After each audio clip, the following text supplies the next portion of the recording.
But before, so let's quickly check. Hmm. Okay. Hopefully this shows up correctly. Okay, good. Good. Okay, that's working. Confirm Twitch stream. And if I go to my channel on YouTube, it says I'm live. Okay. All right. All right then. Okay. Let's promote this then. All right, we're going to take a hot second. And if anyone is watching, hi. It's been a while. Good lord. Yeah, so about that storm, that derecho that absolutely hammered Ontario. So that was fun. Very fun. Yeah. And by fun, I mean not at all. So there's been a lot because obviously I wasn't able to cover what I wanted to last week and then this week. So we're going to do kind of like early May stuff. And then we're going to save like the rest of the end of May stuff for next week. Because what I need to do is I need to like catch up on a ton of videos I'd actually had planned, especially because there's an ongoing election here in Ontario. So yeah, I'm basically like nearly 2 weeks behind schedule for stuff, and that's not a great feeling. But it unfortunately is what it is. But yeah, while we're getting things started, yes, I'm back. Thank you, Kaylin. Hello. Yes. Hello, Jay Randall. Hello, Tor. Yeah, it was very fun. Very fun. Again, I shouldn't complain too hard because we had hot water during the storm and we very quickly got a generator and we were privileged enough to, have cars and the time available on the weekend to go down to fucking Brockville and actually pick up a generator and actually have a friend down there reserve the generator for us. Like they bought it. We went down, we just like, okay, here, like I'll transfer you the money and like after taxes and everything. So it all worked out. But basically, this wouldn't have happened without our comrade in Brockville actually buying it for us and setting it aside, and then us being able to drive down to Brockville, get it, bring it back here, set it up, being able to afford gas to fuel it, right? Like there are definitely moments of privilege from this journey in the storm, which is why I tried to pay it forward as best we could, right? It's like, hey, look, we have a spare bathroom slash shower in the basement. People are welcome to use that way, like, cross contamination, stuff like that. um we didn't run like laundry and stuff, so now we all have absolutely massive loads of laundry to do.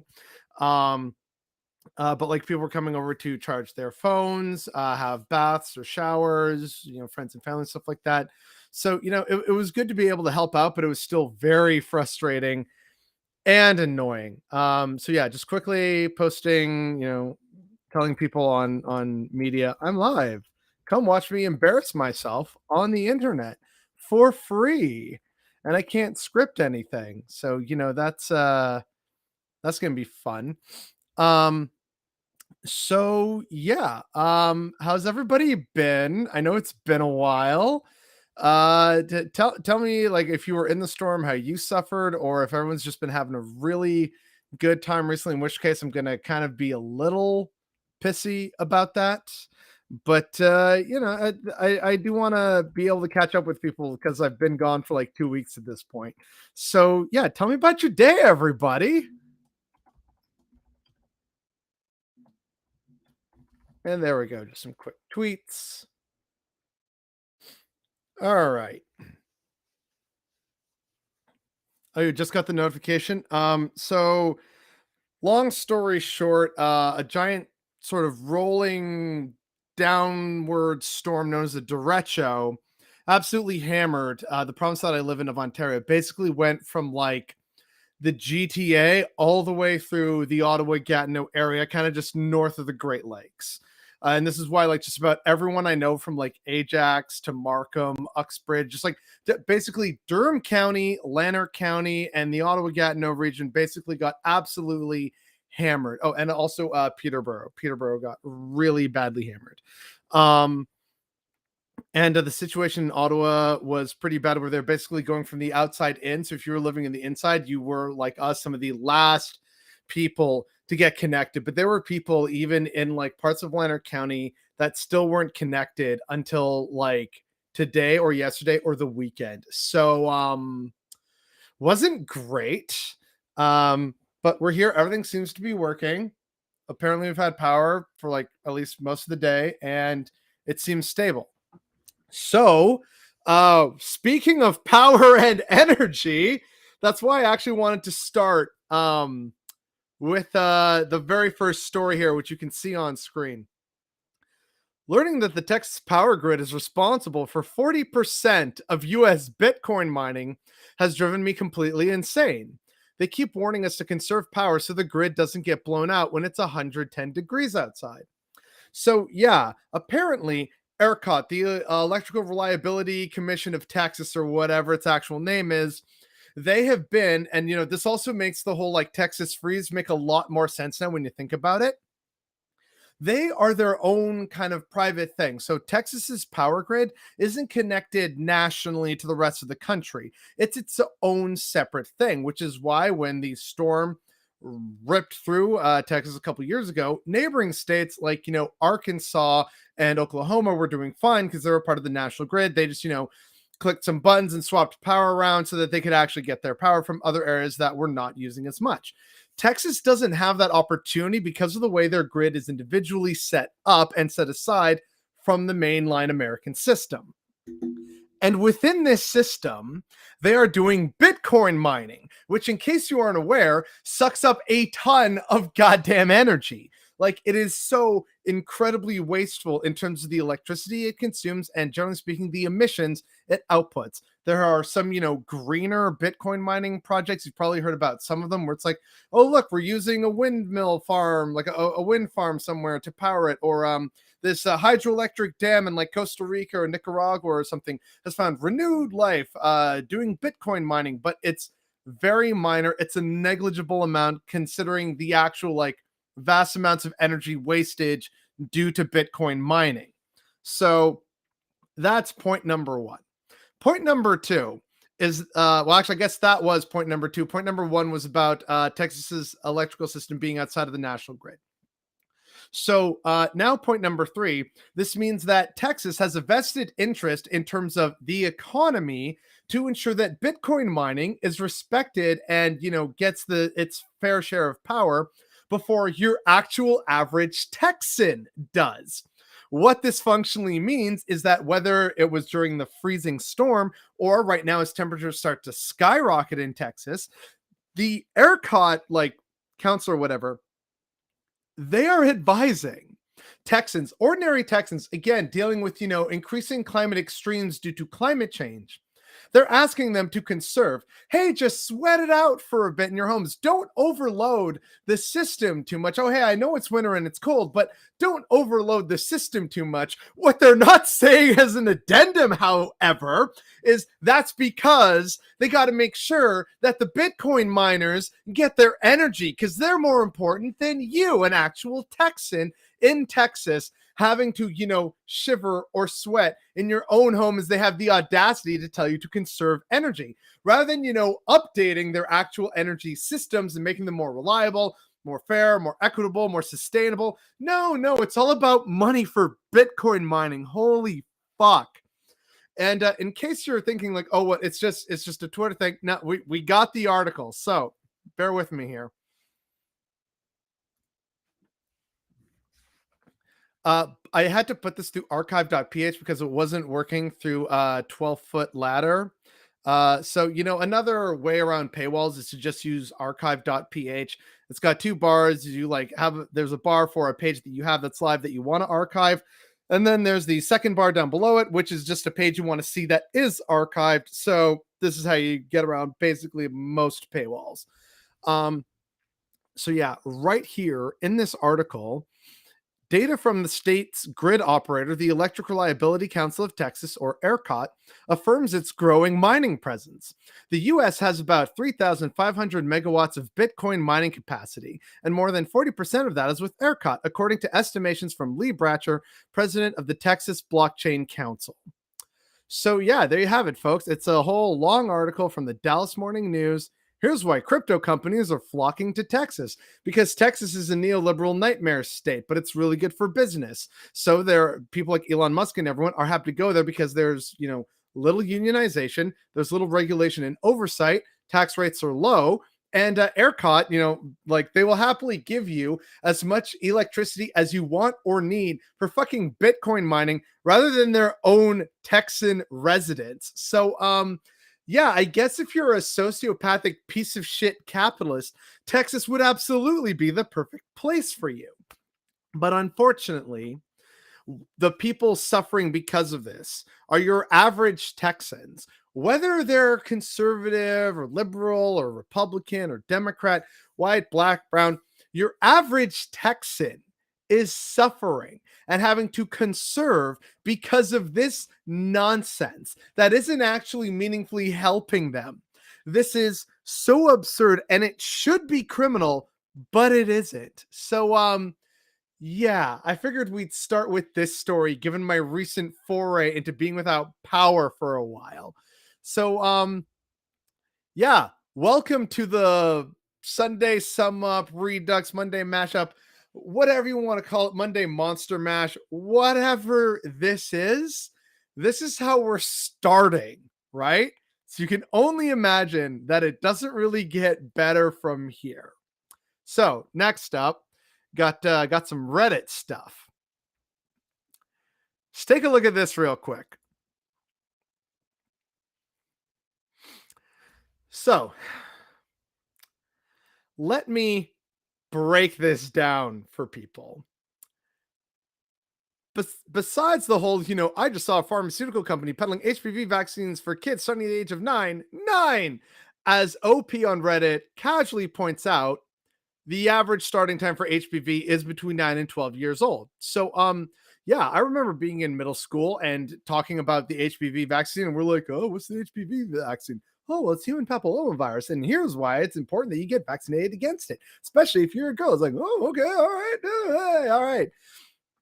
And we learned, like good, dutiful young people. But here's apparently a grown ass person who, is concerned that they're vaccinating kids as young as 9. Never mind the fact that other kids, including young infants, tend to be immunized or vaccinated against things like, tetanus, smallpox, all that other shit, right? Like COVID misinformation has done such a number on so many people that they are now being outraged about stuff that has just been commonly established and accepted for a long ass time now.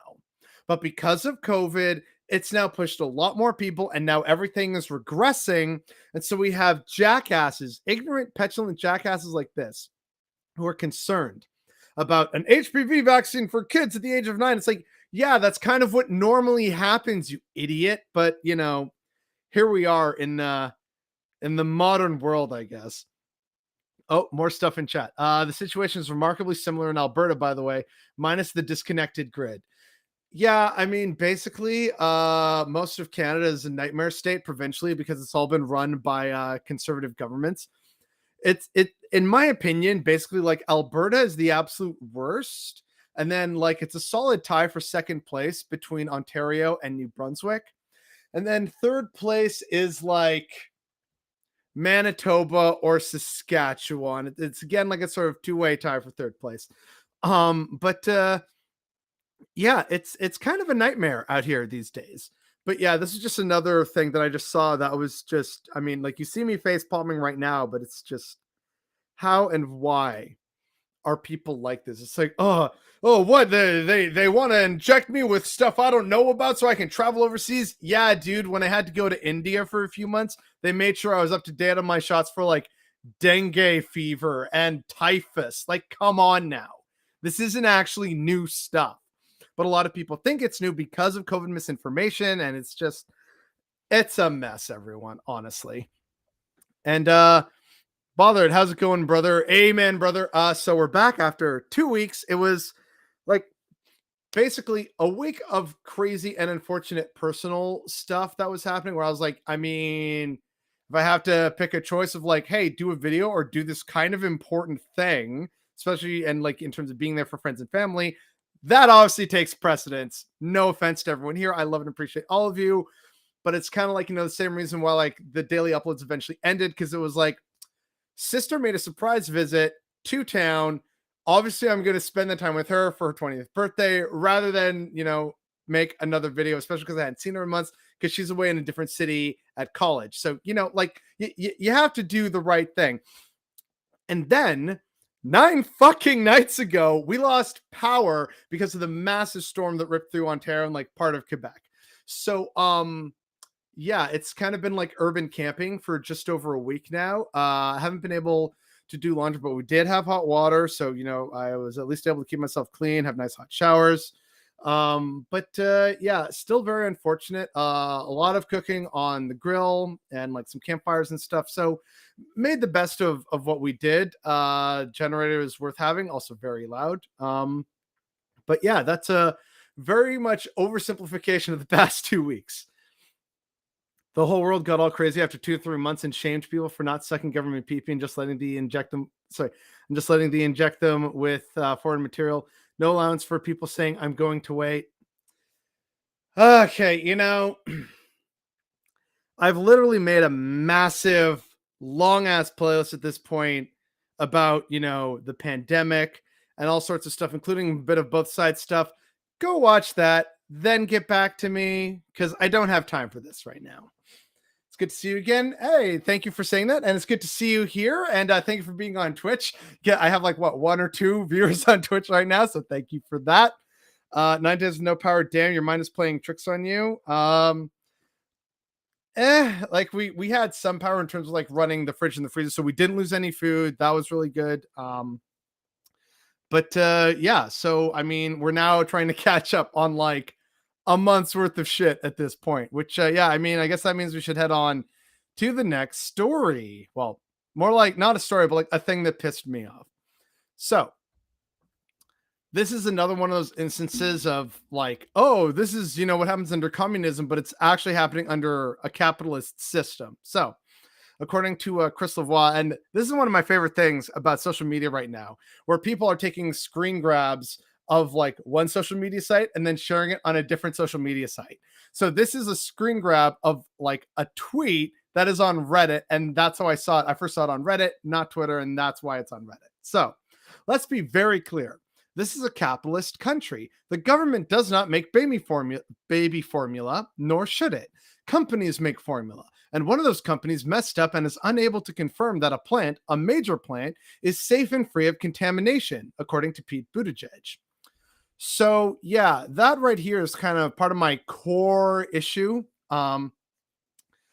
This is another sign of like the spectacular failure of capitalism to actually deliver on the promises it claims to put out there.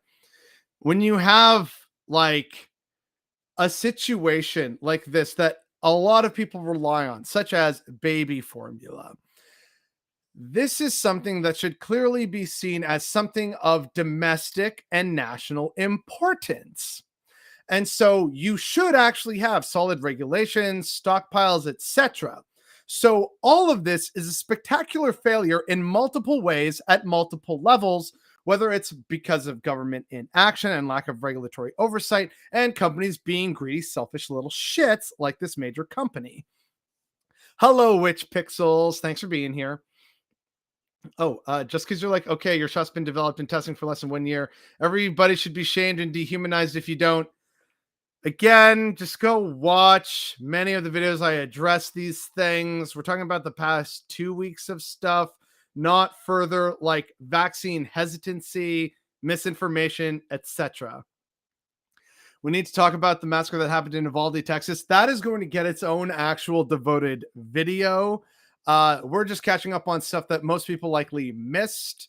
from like, earlier in May. I'm definitely going to do like actual videos. There's some weird and terrible stuff that happened here in Canada. There's of course like the Buffalo shooting, the Uvalde shooting. Like it's been a mess, right? I know I already covered the Buffalo shooting. No one's even talking about the Dallas shooting because, and I hate to say this, that's because the Dallas hate crime mass shooting, they only had injuries. No one died from that. So that doesn't make for a good news story in America, unfortunately. So that's the grim reality of being in America. But I want to talk about the baby formula shortage for a while because that's definitely a story that has disappeared from everyone's radar. And I do want to do a proper story on that. I'm not sure if I'll have the time or the energy based on everything else that I want to and need to do over the next 3 days.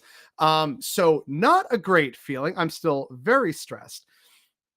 But this story, like there was another part of the whole baby formula shortage story that really pissed me off where people were saying, just breastfeed. And it's like, it's not that easy or simple, right? To do that and to just ask people to share it. And then on top of that, there is misinformation. I remember hearing a story about a woman who, was desperate for baby formula. And she put this out to a Facebook moms group or something. And another mom said, hey, I'm apparently producing a lot of milk. So I'm going to be more than happy to send you as much like milk that I've frozen or set aside. It's all yours. Happy hunting. And then the mom was talking to like other people in a different group or in a different group chat or something. And they said, oh no, well, like it's actually like you can't trust it. It's unreliable, blah, blah, blah. And so instead of giving it back or giving it to someone else who would have happily taken this woman's breast milk, she instead pitched it into like the toilet, the garbage or something. We're talking like many ounces, if not potentially gallons, of perfectly good breast milk being wasted over fear and misinformation. So, yeah, that's unfortunately where we are in society these days. And there's America, right? Like, the military aircraft are like, yeah, Operation Baby Formula or whatever it was called. And it's just loaded with baby formula. And I'm thinking, so it's not going overseas, it's going somewhere domestically, right? We're not sending this to like starving mothers in Eritrea. No, this is going to like mothers in Wisconsin and shit like that.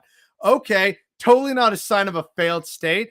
And also trying to just make it so that the military is a greater part of everyone's lives, especially during the collapse. That's how the state continues to justify its existence, even though it offers no services and no support outside of military, which generally speaking would be used to keep people in line in terms of like, oh, look, we're supplying you with stuff and hey, we have the gun, so fall in line. That's the actual grimdark future that awaits America, everybody. So yeah, I just again wanted to talk real quick about the baby formula story because it definitely has disappeared from a lot of people's consciousness, but it's something many mothers are still dealing with. And there are some people saying, oh, well, like, another part of the whole, just breastfeed. It's like, hey, what if the mom is off at work and so she's left the teenager, whether it's a girl or a boy or the husband or a friend or someone else, basically a non-lactating person in charge. And if they don't have any, saved up, then yeah, baby formula is kind of great to have on hand for a variety of reasons, whether the mother in question is producing milk or not. There's a lot of things that people don't realize or think about.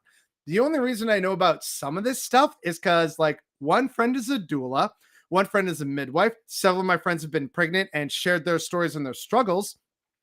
And then also growing up in a pretty feminist and like open household, just casually talking about, oh yeah, like, breastfeeding at the dinner table and stuff like that. It just became pretty normalized, like, my dad's girlfriend at the time anyway. And with like other friends or colleagues that they had that were coming over and visiting, or like, we'd go hang out with them, go to, a bar or to a restaurant or something, or a picnic. It's like, it was just normalized and people talking about being a mom and various struggles related to that. And also, of course, hey, done my fair share of babysitting at this point, right? So yeah, I'm ready to be a dad. I know how to do the bottle test, how to warm up bottles, and also how to change diapers. I am ready. But yeah, that's kind of like a lot of stuff that's being overlooked and like, it was really unfortunate to see the people not treating it as the spectacular failure and the crisis that it was at the time, and it still is. It is still an ongoing crisis, but unfortunately, no one's talking about it. News media cycles move way too quickly these days. A 10-year-old got arrested for making a school shooting threat in Florida.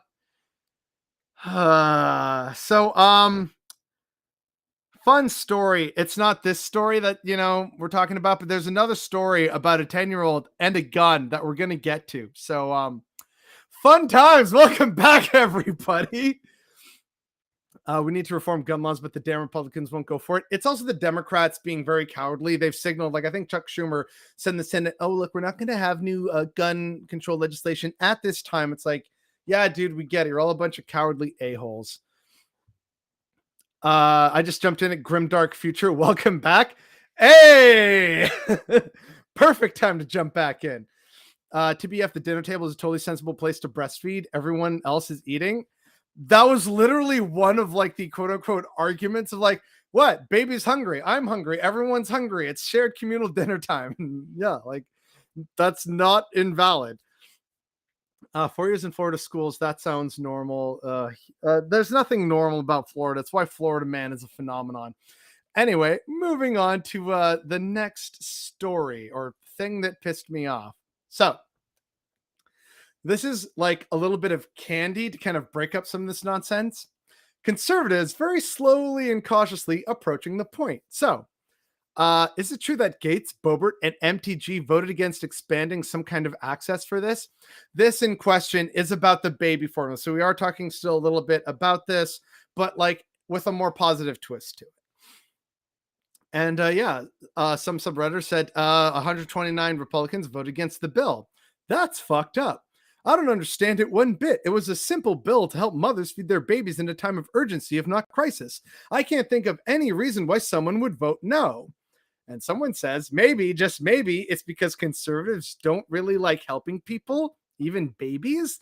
And yeah, it's because of that whole bootstraps mentality. It's like, why should the state, with all our cushy employees, with our massive pensions and incredible paychecks and coverage and benefits and all this stuff, why should we feel emboldened to help you, the common American or prole in Canada, Britain, Australia, South Africa, China, etc.? Why should we help you when we believe steadfastly, especially in a conservative mindset, about bootstraps, right? Pull yourself up by your own bootstraps. Surely you're an enterprising, smart mother. If you can't produce your own milk, then you can find milk somewhere else.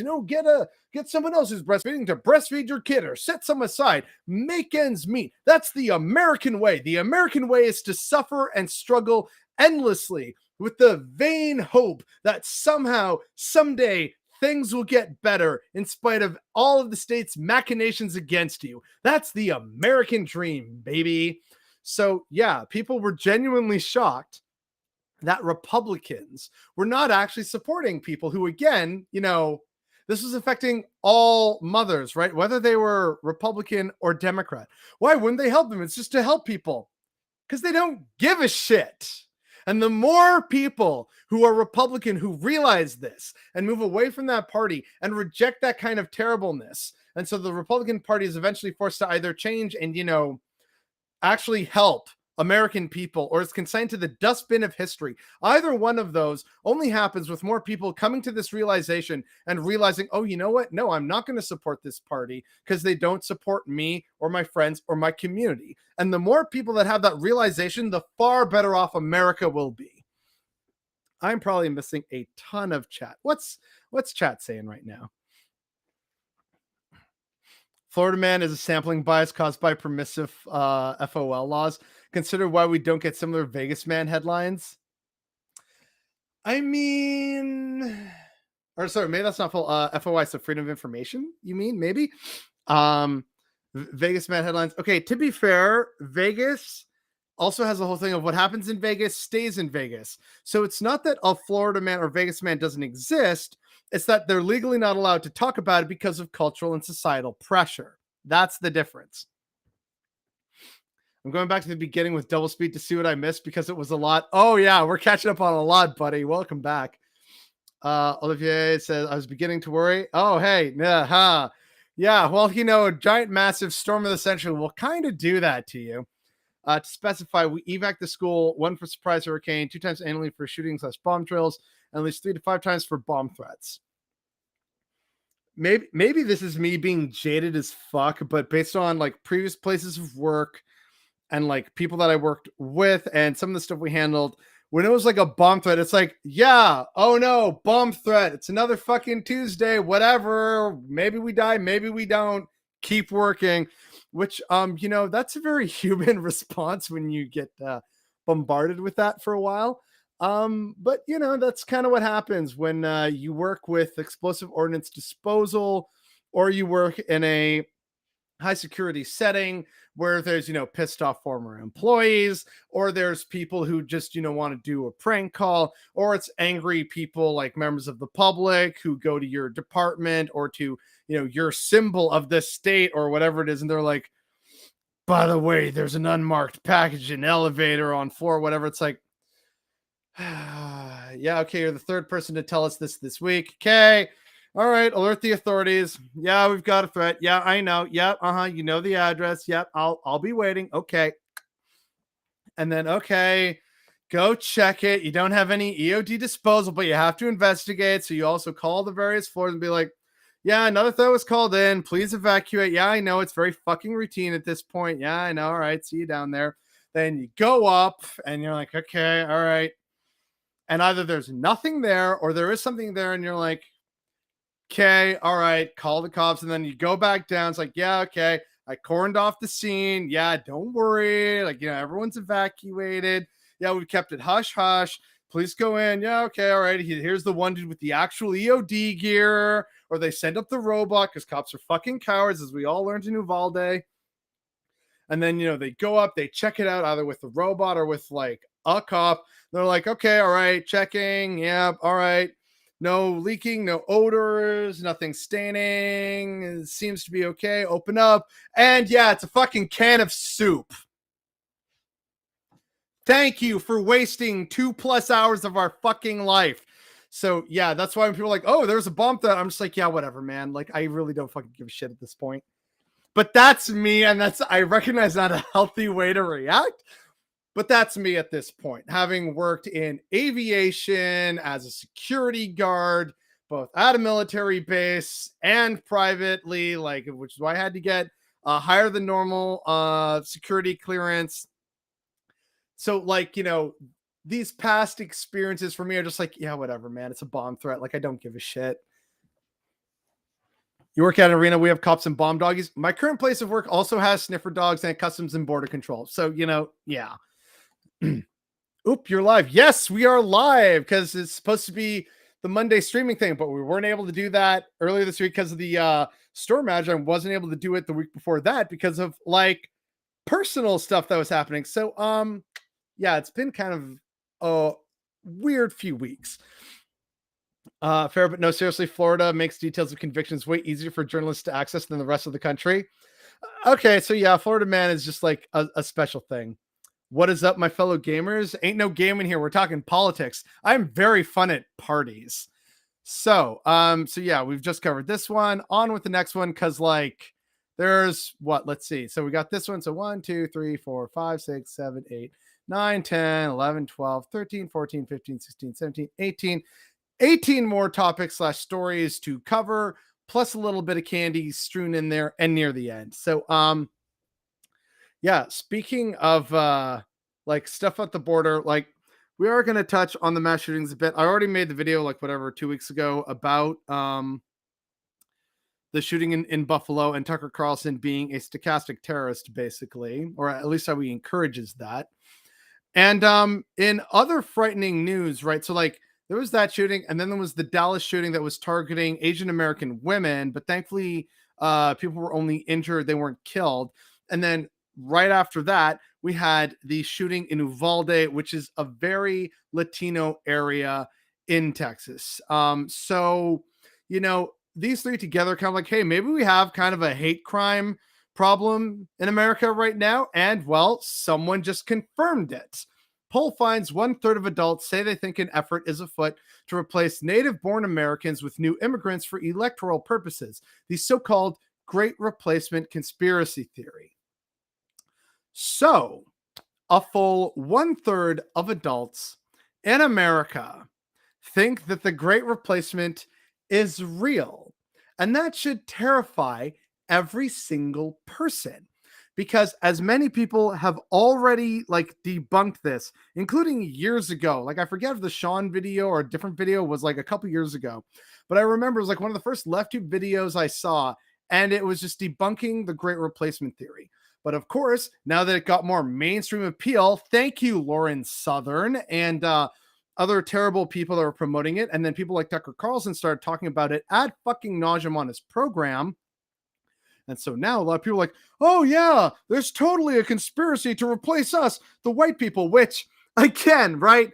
I thought, according to Fox News and Tucker Carlson and all these other fucking ghouls on the internet, I thought being a minority was actually super fucking easy and awesome and like totally based and a free fucking ride. Don't you know that me and the rest of my fellow BIPOC, we get free rides to colleges purely because of our skin color. We get special privileges. We get free money from the government. We get reparations. We get special treatment and form special interest groups that manage to actually control the whole narrative in spite of the will of the minority. So you'd think that these same fucking jackasses would be happy about becoming a minority. But if you're wondering what's the problem with that cognitive dissonance, it's fucking racism. That's all it is. And unfortunately, Americans, especially those who are non-white, are dying by the dozens at an increased rate because 1 in 3 adult Americans believes in this horse shit. Sadly, not much more to say about that, unfortunately. So yeah, it's a market watch thing. It's a poll. Don't want to give like capitalist sites much, clicks and advertising revenue, but yeah, if you can't tell, that bothered me then and it bothered me now. But to give people an idea, this is from May 12th, so we're kind of going way back here a little bit. But I feel it's necessary to talk about this stuff. One of the venues my company works is Houston Symphony. Okay. The symphony went maskless a little while back, and Sunday, a good chunk of the musicians had to get fill-ins because they tested COVID positive. Yeah, wow, it's almost like there's still actually a pandemic, and the whole, oh, well, if we just shorten it down to 5 days, isn't actually the magic bullet that Delta Airlines thought it was. Huh. And they talk about it as if white people didn't replace indigenous people. Yeah, it's a stunning erasure, right? Oh God, like nothing about this timeline is really enjoyable except how wacky and fun it can sometimes be and the camaraderie that I have found with people. Oh, right, that reminds me. One of the things that I was taking care of and why I wasn't able to do a video one night is because it was kind of important, and that was the only time that could work to further along one of these like projects that I've been talking about incessantly for like at least a year now, probably close to a year and a half. So not going to do the whole SoundCloud rapper thing of big things soon, but progress is being made, and I'm hoping to have a more concrete announcement, maybe hopefully by like Canada Day, but that's like question mark attached. Do not quote me on that. Not a solid date, but I'm hoping to have a solid, proper update for people by then. The great replacement stuff grew a few years ago as 20%. Yeah, it's almost like giving a platform for this shit is actually really harmful and dangerous and bad. But unfortunately, again, folks, like we got way more stories to cover. So, speaking of Canada and Indigenous people and stuff like that, this is something that's probably going to make another appearance in like a video I'm going to do, basically tearing the RCMP a new asshole. But in news that was very much underreported, the RCMP showed up at their res called Whitset with guns drawn on their main road through their village. They parked between 11 homes and walked around families and children with rifles and shotguns drawn because they got a call of someone with a pellet gun. A pellet gun. And I remind people that in Canada, there's actually a decent amount of firearms ownership, especially in rural areas and especially among Indigenous people, because a lot of people hunt. either for pleasure or because it literally is subsistence hunting. They need it to feed their families and their communities. This is especially true when you leave like the habitable areas along the southern, 100 kilometers of the Canada-US border.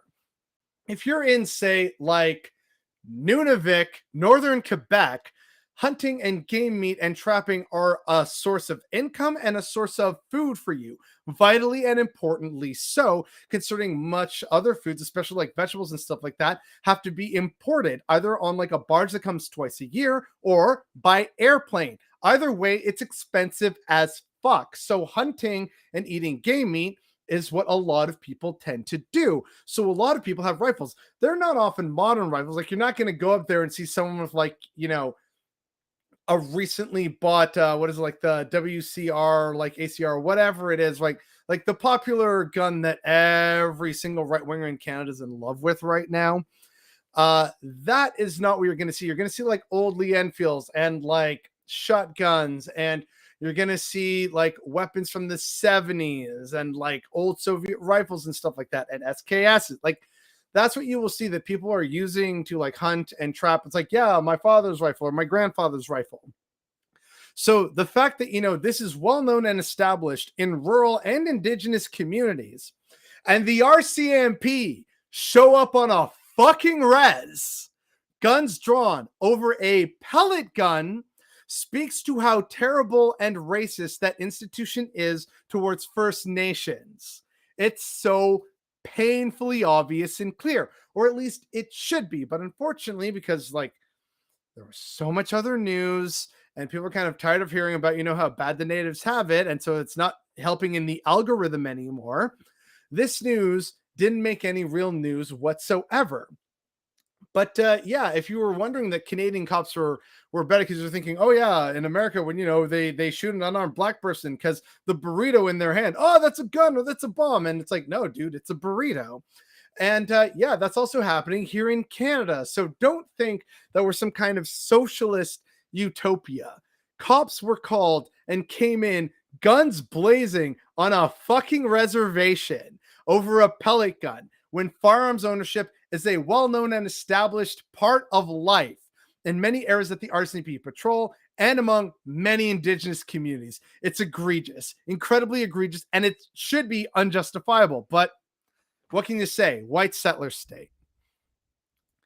Next up, I am truly at a loss on this as I have never experienced anything like it. This weekend, I am running a story on the rise in hate crimes in Pennsylvania, which in part deals with issues in the state police database. Overnight, after I sent my inquiry, nearly 200 hate crimes were deleted.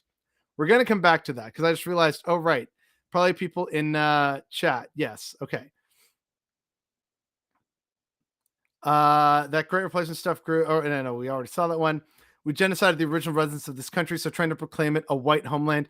Yeah, and like, see, that's another thing, right? Like, people always show, oh, whites are being replaced. They're replacing people in Europe and North America. It's like, first off, they really aren't, even in terms of like total percentage. It's pretty small. And like, on top of that, in North America, it's particularly egregious to try and say that given the indigenous genocide that happened. But also when you see the maps, right, it's always like, oh, it's the West. So it's like, Western Europe and North America. And really by that, they just mean America and Canada. And then, maybe also Australia, right? And again, that's another continent where the indigenous people were thoroughly replaced due to disease and warfare and displacement and like cultural and ethnic genocide. They were replaced by a majority white population. Here's the other thing, right? There are tons of white people in other parts. People don't know this, but like Costa Rica in Central America is 80% white. Panama is like 40% white. The southern cone of South America, Chile, Argentina, Uruguay, because it was predominantly settled by like Italians and like other people from Spain, it's pretty white and Eurocentric down there. So you really have these people who have not only, colonized most of the world, and then you also have a good chunk of white people in like South Africa, but you also got white people in, say, the Middle East, in North Africa, in other corners of Asia, including in India. you got white people, granted they are small minorities, but like white people are living and retiring abroad all over the goddamn place. And in terms of where, white people form the solid majority, you have three continents. You have Europe, North America, and Australia. And then you also have a bunch of majority white places and countries elsewhere in the Western Hemisphere throughout Central and Southern America. And then you also have New Zealand and like millions of white people in South Africa. They are a minority, but like they're still, living there. They're part of the accepted cultural framework there.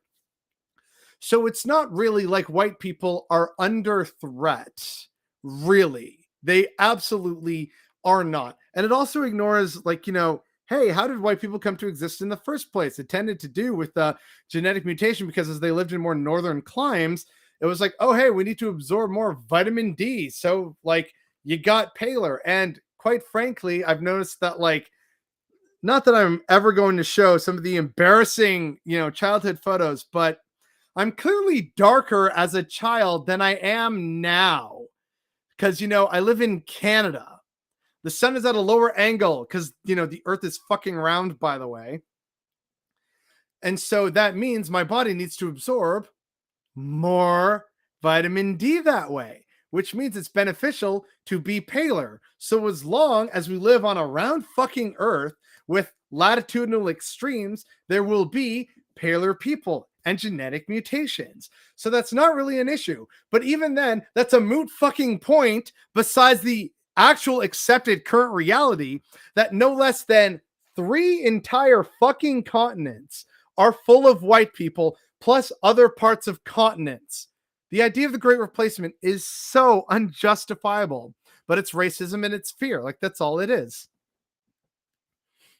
In politics, the game pieces are real human beings. Yeah, I mean, hard to argue that.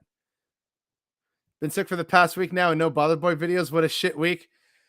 We're going to try and do some catch up, but like, good God, it's been busy between the storm and real life stuff and the election and doing canvassing. So it's been a mess. 200 hate crimes deleted. Okay, all ears. Yeah. We're going to get back to that. And hi, Chairman Lamau. Love the name as per usual. Latino has always been an incoherent concept insofar as race can be said to be coherent as all.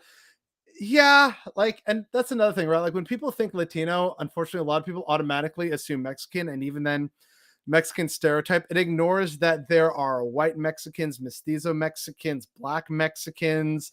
The hell, there's like Lebanese Mexican, like, that's just in Mexico, right? But throughout the rest of Latin America, there is incredible diversity. Like, hell, there's the former dictator of Peru, Alberto Fujimori. He's of Japanese ancestry, but he's through and through Peruvian. So, like, it's, people forget how diverse Latin America is, but they just think of like Mexico and brown people invading my country, rather than say like an Argentinian who loves his wine, or a Peruvian who won't shut up about ceviche, or someone in Costa Rica who is rightfully bragging about protecting the rainforest and really doing good work towards being carbon neutral. And it's a white person telling them that, because the majority of Costa Rica is white, despite being in Central America. So, it's diverse, right? Like, Uruguay is majority white with like Italian background. And then you have places like Bolivia where it's like 60 or 70% indigenous. So like,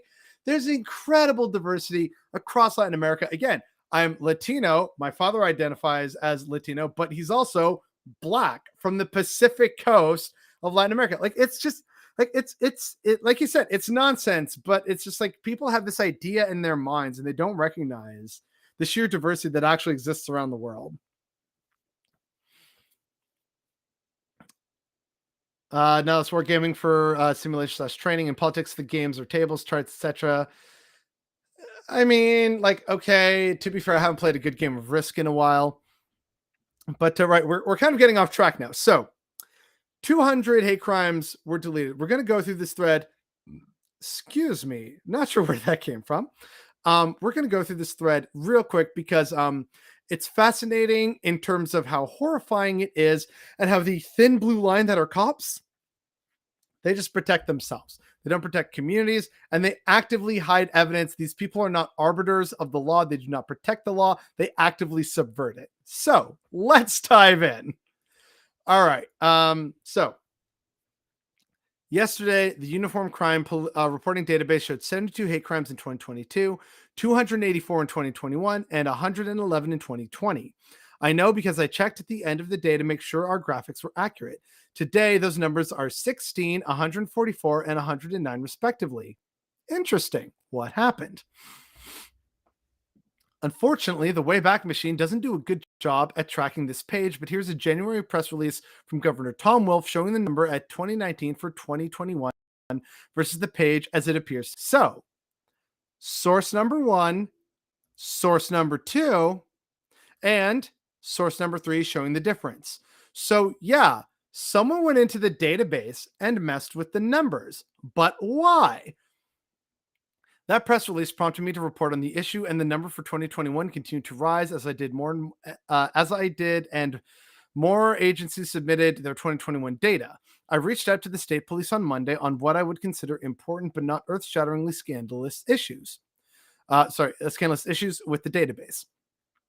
On Wednesday, a spokesman got back to me and I sent him some more specifics. This morning, I got this response, at which point I rechecked the system and saw that 198 hate crimes were no longer counted.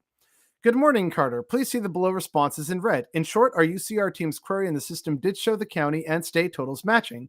They could not replicate your query. For the second question, it is explained why the reported versus charges are different. I, of course, have no evidence that this is related to my inquiry, but the timing raised my eyebrows, and I will certainly be asking for their communications to check. So far, the state police have offered no explanation for how 200 data points went missing overnight. But this does illustrate one of the points of the story, that this data isn't a very accurate or reliable measure of the issue. Tag the wrong PA State Police account. Okay. I really hope they get back to me with an answer on this because I think it makes the data wholly unreliable for anyone looking to understand or address this issue. It occurred to me I do have further evidence of the removal of this data. This tweet previewing the story from a while back. A few more hate crimes were added after I tweeted this. And there it is for everyone to see. So then they received a response and a follow-up. And basically, they sum it up right here. To the follow-up, yes, agencies can make adjustments to their data after they have submitted to the system. So maybe there's like, oh, whoops, 2 cops made the same report about the same incident. So like that showed 2, it should be 1, make the correction. This probably isn't the case given that hundreds went missing, right? I did not have the crimes broken down by agency, but I did by county, which usually includes more than one agency reporting.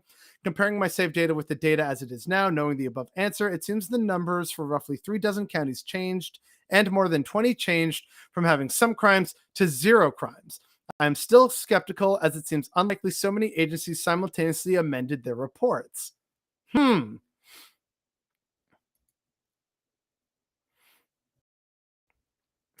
So there isn't much more to that story beyond just like, hey, what's going on? And it's kind of ongoing. I don't even have an update. Haven't checked it since then. However, I would remind people that cops, being in many cases fascists themselves, have a vested interest in fudging the numbers about hate crimes so that people don't think it's as much of a problem as it really is. Already, Black people especially will tell you this.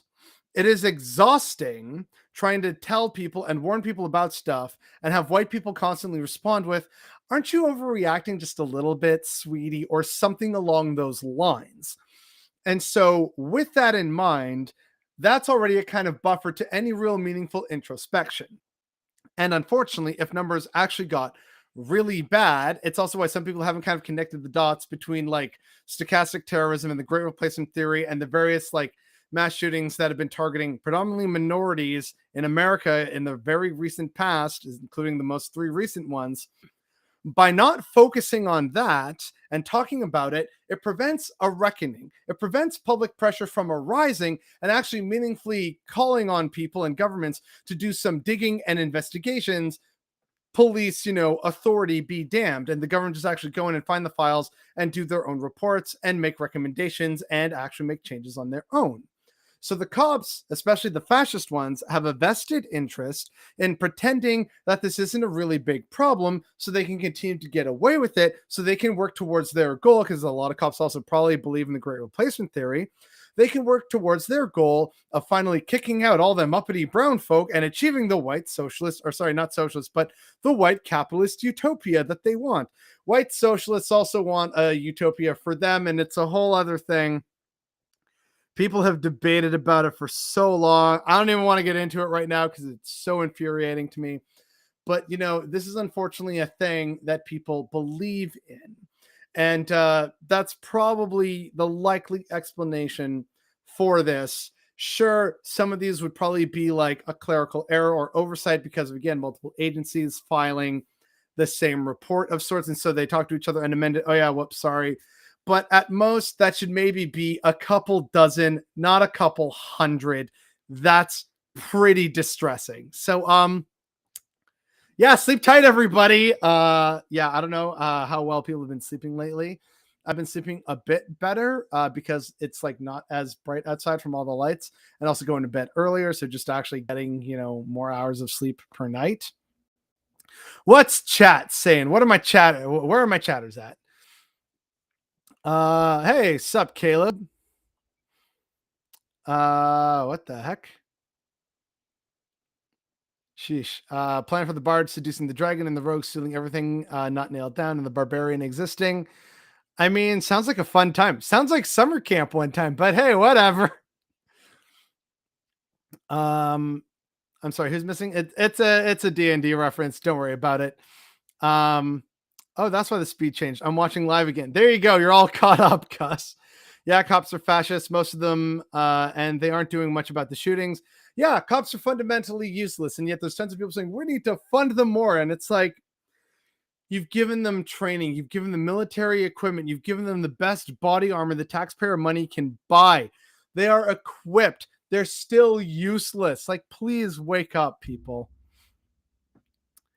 Tiny home community, working towards it. Maybe, hopefully, fingers crossed. First, got to keep paying down student loans, though.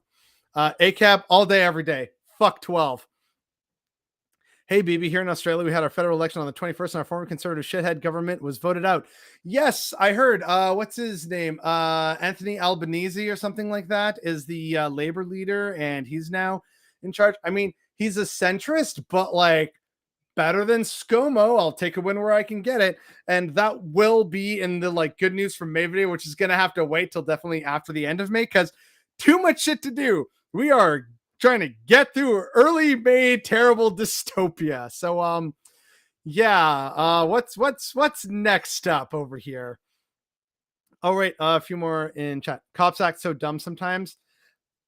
Yeah, pretty much. And also they just like half the time don't know what they're doing. And I'm pretty sure the Supreme Court also ruled that cops don't actually have an obligation to protect people and communities, which again is like abolish the fucking police already. Like, you can do a way better job in terms of actual community safety, mitigation measures, neighborhood watches, and patrols. Like, it's a better world is possible without an official police force, except for something along the lines of, say, a SWAT team for when things get way too dicey for your, casual neighbor walking around. Like, yeah, there are some instances where something like that would be needed as a reserve, but a massive force that requires like 40+% of a budget, no, that doesn't need to happen. I'm glad you're back. Just tuned in a minute ago. You've missed a lot, but thank you for being here. We're trying to have a good time, but we got to get through some bad stories before I bring out the candy. So next story. Starting to say the quiet part out loud. So, as the world tries to move beyond COVID, China may stand in the way. This was one of my favorite stories because, like, this to me is not exactly candy. This is more something savory, right?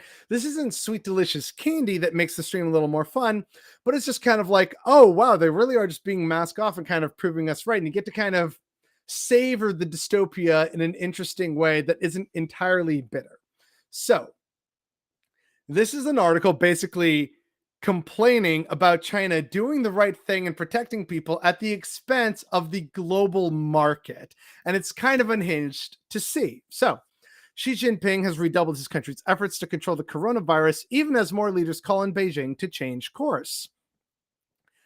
To date, the coronavirus has claimed 569 lives and infected about 777,565 people since March 1st, according to official statistics.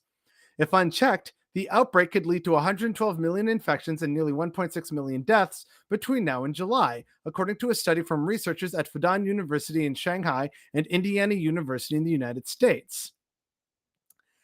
Notice that little highlighted bit about, actually, no, here, I'm just going to share it this way so that people can actually see it more clearly.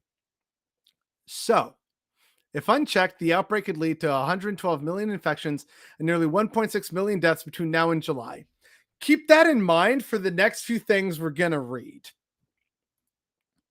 Hey, come on now, computer work. Here we go.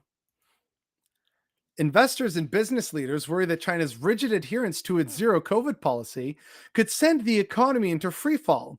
It is high time for the government to change its strategy, said Fred Hu, a prominent Chinese investor. The benefits of zero COVID no longer outweigh the economic costs, he added. I remind you, about 112 million infected, 1.6 million dead Chinese is the price for this, according to this Chinese investor. So, bit of a mask off moment. One more to get through. European and American multinational companies have said they are discussing ways to shift some of their operations out of China. Big companies that increasingly depend on China's consumer market for growth are also sounding the alarm. Apple said it could see a $4 billion to $8 billion hit to its sales because of the lockdowns. Howard Schultz, the interim chief executive of Starbucks, said the company has virtually no ability to predict our performance in China. So again, these people are complaining about, we don't know what our income's going to be. Our quarterly reports, it's going to not make sense, and shareholders are going to get nervous. And Apple alone is going to see a potentially $4 to $8 billion hit to its sales because of the lockdowns in China, all because they value human life. And not to say that the lockdowns in China aren't actual very serious, somewhat dystopian lockdowns that would make the lockdowns that we had here in Canada or in America blush by comparison. Not trying to say that those are great or good or entirely justified, right? This is all part of a much bigger and a much more complex, multifaceted issue with how China treats its people, how it responded to this pandemic, unique challenges China faces because of the pandemic, and a myriad of other factors. But what I'm saying right now is that China's current policy of zero COVID, whether you agree with it or not, that is the current policy.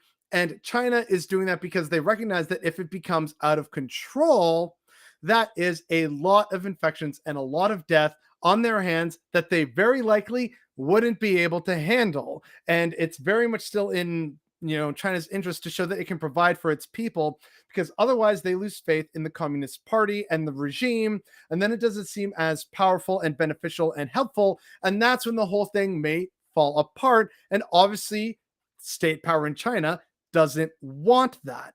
So they don't want the extra infections and they don't want the deaths and how that may reflect poorly on them.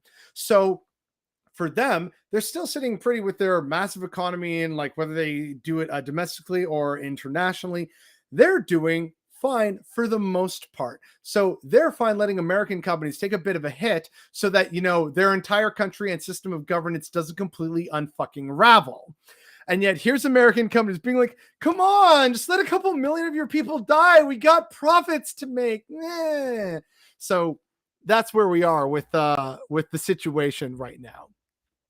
And again, they're I remind you of what that Fred Hu guy said of come on, man, we it's bad. These lockdowns, 112 million people could be infected and 1.6 million Chinese people could die. And they're saying, well, that's worth it, so the economy can go on. These people are sociopaths. These people should not be listened to. These people should be launched into the sun as soon as possible. And yet here they are being quoted in articles trying to make it seem like China's doing a bad thing when objectively it isn't. That's what's so supremely messed up about this. All right, what's chat saying?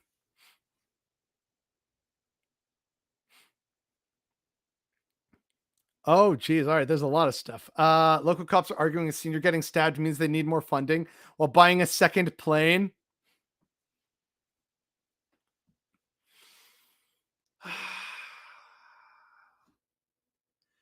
You know,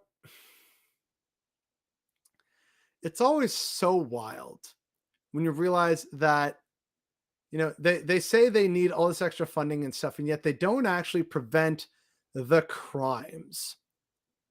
Feel free to spread this around to like your friends or communities, etc. Are the biggest, wealthiest, richest, safest neighborhoods, right? Are the safest neighborhoods in your city the ones that are crawling with police? Is your, Bay Street condo in Toronto really unsafe?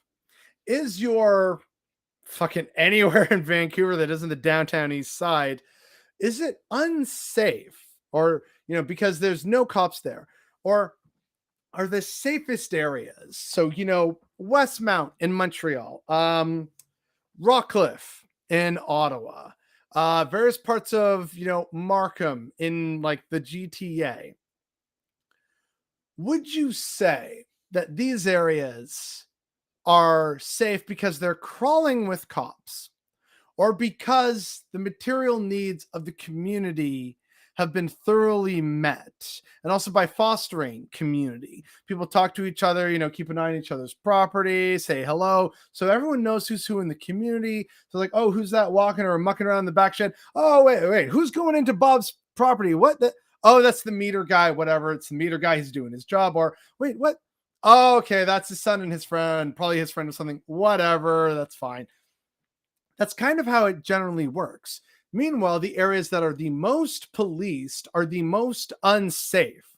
Hammer home that hypocritical point for people. Are we back to blaming China for the virus? No, this is more about how dare China protect its people from the virus while Americans can't make as much money from China anymore. So that's basically what that was. Dumb people are blaming China for multiple things. Capitalism kills. Yeah, we knew that, comrade. The god Moloch needs blood. Blood for the blood god. Yeah. China's done everything to fight the vaccine. What has the US done? Nothing. Of course, America doesn't give a shit if millions of Chinese die. I mean, yeah, also like China had its own domestic productions of a vaccine, but they're not as effective, which is why they adopted the COVID zero policy. They also basically adopted it right off the bat because they recognized, hey, if this gets out of control early on and we don't have a vaccine of any kind, that's a real problem for us in our state apparatus. So like it all kind of makes sense when you look at it from a state power perspective. To BF, the CCP basically thinks the US is in economic war with them. I mean, they aren't wrong, except by thinking that's politics instead of capitalism. Yeah, but at this point, China just kind of has to play the waiting game and continue with its Belt and Road initiative. And already America and China are basically joined at the hip economically. One cannot survive without the other at this point. All this sort of trade war stuff, it's really just like small things that aren't going to actually affect the people who need to be affected. It's just going to affect segments of each society respectively. And it's ultimately not going to lead to one being on top over the other. That's why China is doing its Belt and Road initiative, so that they can eventually have that international consumption and market, so that they can eventually supplant America in that regard. Because like, here's the thing, right? China has lifted a lot of people out of poverty. There's a lot, more wealth in China, and a lot more of a middle class and things like that. But China still wants to be top dog in terms of the US economy, right? And theoretically, it could do that. It can't do it in the same way because, of course, China still wants a world to potentially rule over, which is why they've been building high speed rail at the yin yang. They've been trying to, switch to and develop more renewables. They're still using coal because, like, again, for the purpose of state power, they need to be able to supply their people with the goods so that they can still maintain legitimacy in the eyes of like 1 out of every 6 people on the planet. So that's how China has to operate it from. But of course, people still want to, go out. They still want to have disposable income. They want to buy things. They want to sell things. They want to have businesses. They want to own homes or apartments and condos and go on vacations and such. So China, and like they want cars and stuff. So China does have to provide this in some capacity, which means they do want and are coveting that domestic consumer market, but they still have a long way to go to that point before they can supplant America in that regard, because that's what keeps America number one economically. What keeps America number one economically is the fact that they have the world's single largest domestic consumer market. So, in that sense, America, with, like, even if you say, like, not all Americans can consume effectively, you're still looking more or less at an adult population of about what, 160 or so million, give or take, Americans, and even like teenagers and stuff, that want to consume things, media. They want to buy things, right? They want to engage in the marketplace. So China, even with, its one child policy, would have a comparable catchment of people that they could buy stuff from. But right now, China is just the world's factory. It wants to be the world's consumer. That's the main thing behind the Belt and Road Initiative that China isn't officially telling people about. It is about them improving their economic ties elsewhere so that they can more quickly and efficiently ship their goods elsewhere. But it's also a form of like really good investment infrastructure so that the opposite flow can also happen. China is shipping stuff out, but then, hey, look, all of a sudden there's like whatever it is, a market for, Kenyan sculpture work or Kenyan fashion labels in the future at some point, right? Like, let's just say that that's a hypothetical. And China wants to be able to consume that and bring that in. By investing in Kenya with their Belt and Road Initiative, they can allow for Kenya to produce a lot of that so that they can buy and import it to satisfy their domestic market. This is a form of China basically servicing its economy that it is now, which is, we need to, send our stuff to various corners of the world so that we can continue to improve our economy. But we also want to eventually have the world send stuff to us. And by send, I mean like so that we can consume it. So the Belt and Road makes perfect sense for that, so that they can actually like, oh yes, we're sending stuff to these ports and we're getting stuff from these ports. Aha, beautiful, delicious Chinese communist efficiency and long-term planning. That's the ultimate goal, right? So that they can become the number one consumer. Once they do that, and if they're also especially in the position where they are selling stuff internationally to people while also being the number one consumer market internationally, then China doesn't need America anymore. And that's the other part of the Belt and Road Initiative. They're hoping to kind of wean themselves off of America by investing in other emerging marketplaces elsewhere in Asia, Africa, and Latin America, while also strengthening ties with Europe and Eastern Europe, as well as, hey, America, Canada, we see you, we still buy your stuff, thank you very much, but we hate you, but like, we hate you and you hate us, it's okay. It's all part of the long-term plan. The long-term plan, China wants to supplant America as the number one producer and consumer. When they do that, the scales officially tip in China's full balance, especially with more of their global reach. And that is the day that we all need to really worry about, because America's not going to like that day, if America is even still a thing. And this is all completely ignoring climate crises. So take it with a grain of salt. Oh, I can't stay longer, but glad you're back. Thank you for tuning in for well over an hour already, Kaylin. Much appreciated. Thank you for being here. And I believe you're also a supporter on Patreon, so thank you for your support on Patreon as well. And there should be a post coming up there soon, because now that I've saved up a bunch, we should be able to get a much nicer camera that we can then take elsewhere and do other videos and stuff. But I'm not sure what kind to get, but that's going to be the whole discussion on Patreon, because y'all are giving the money. I would like your opinion and what to do or maybe not to do. So yeah, there's that. Oh wait, what's this? Whoa, okay, hold on. A lot of chat. Whoa, okay, all right. I don't think I've ever heard a police siren since I moved here and nothing happens here. That's kind of the point, right? Even in our neighborhood, the community is really well knit. We've met most of our neighbors from around this core sort of area. I've seen the cops roll through the neighborhood once, and the closest thing of a theft was in a slightly sketchier part of town, near the edge of the neighborhood, but not in this area. And even then, most people were yeah, whatever, it's a petty theft thing, and they didn't even steal anything, but there was an attempt. So ugh. But yeah, it's not really an issue or a problem here. It's so unreal. I remember us throwing a fit when Africa tried to make their own vaccine. Oh boy, yeah, that tracks. Pfizer must always have its money, right? Must keep shareholders happy. Line must always go up. Anyone here heard of the Memorial Day Massacre of 1937? Chicago PD opened fire on striking steelworkers, killing 10 people. Excuse me. Yeah, I think I did see a BreadTube video about that at some point. I forget if it was Step Back History or someone else who did it, but yeah, it's like Americans don't even know their own labor history. In Canada, we even don't really know our own labor history. We just know the really big Winnipeg General Strike of 1917. So, eh, it's not great in North America. Let's be real here.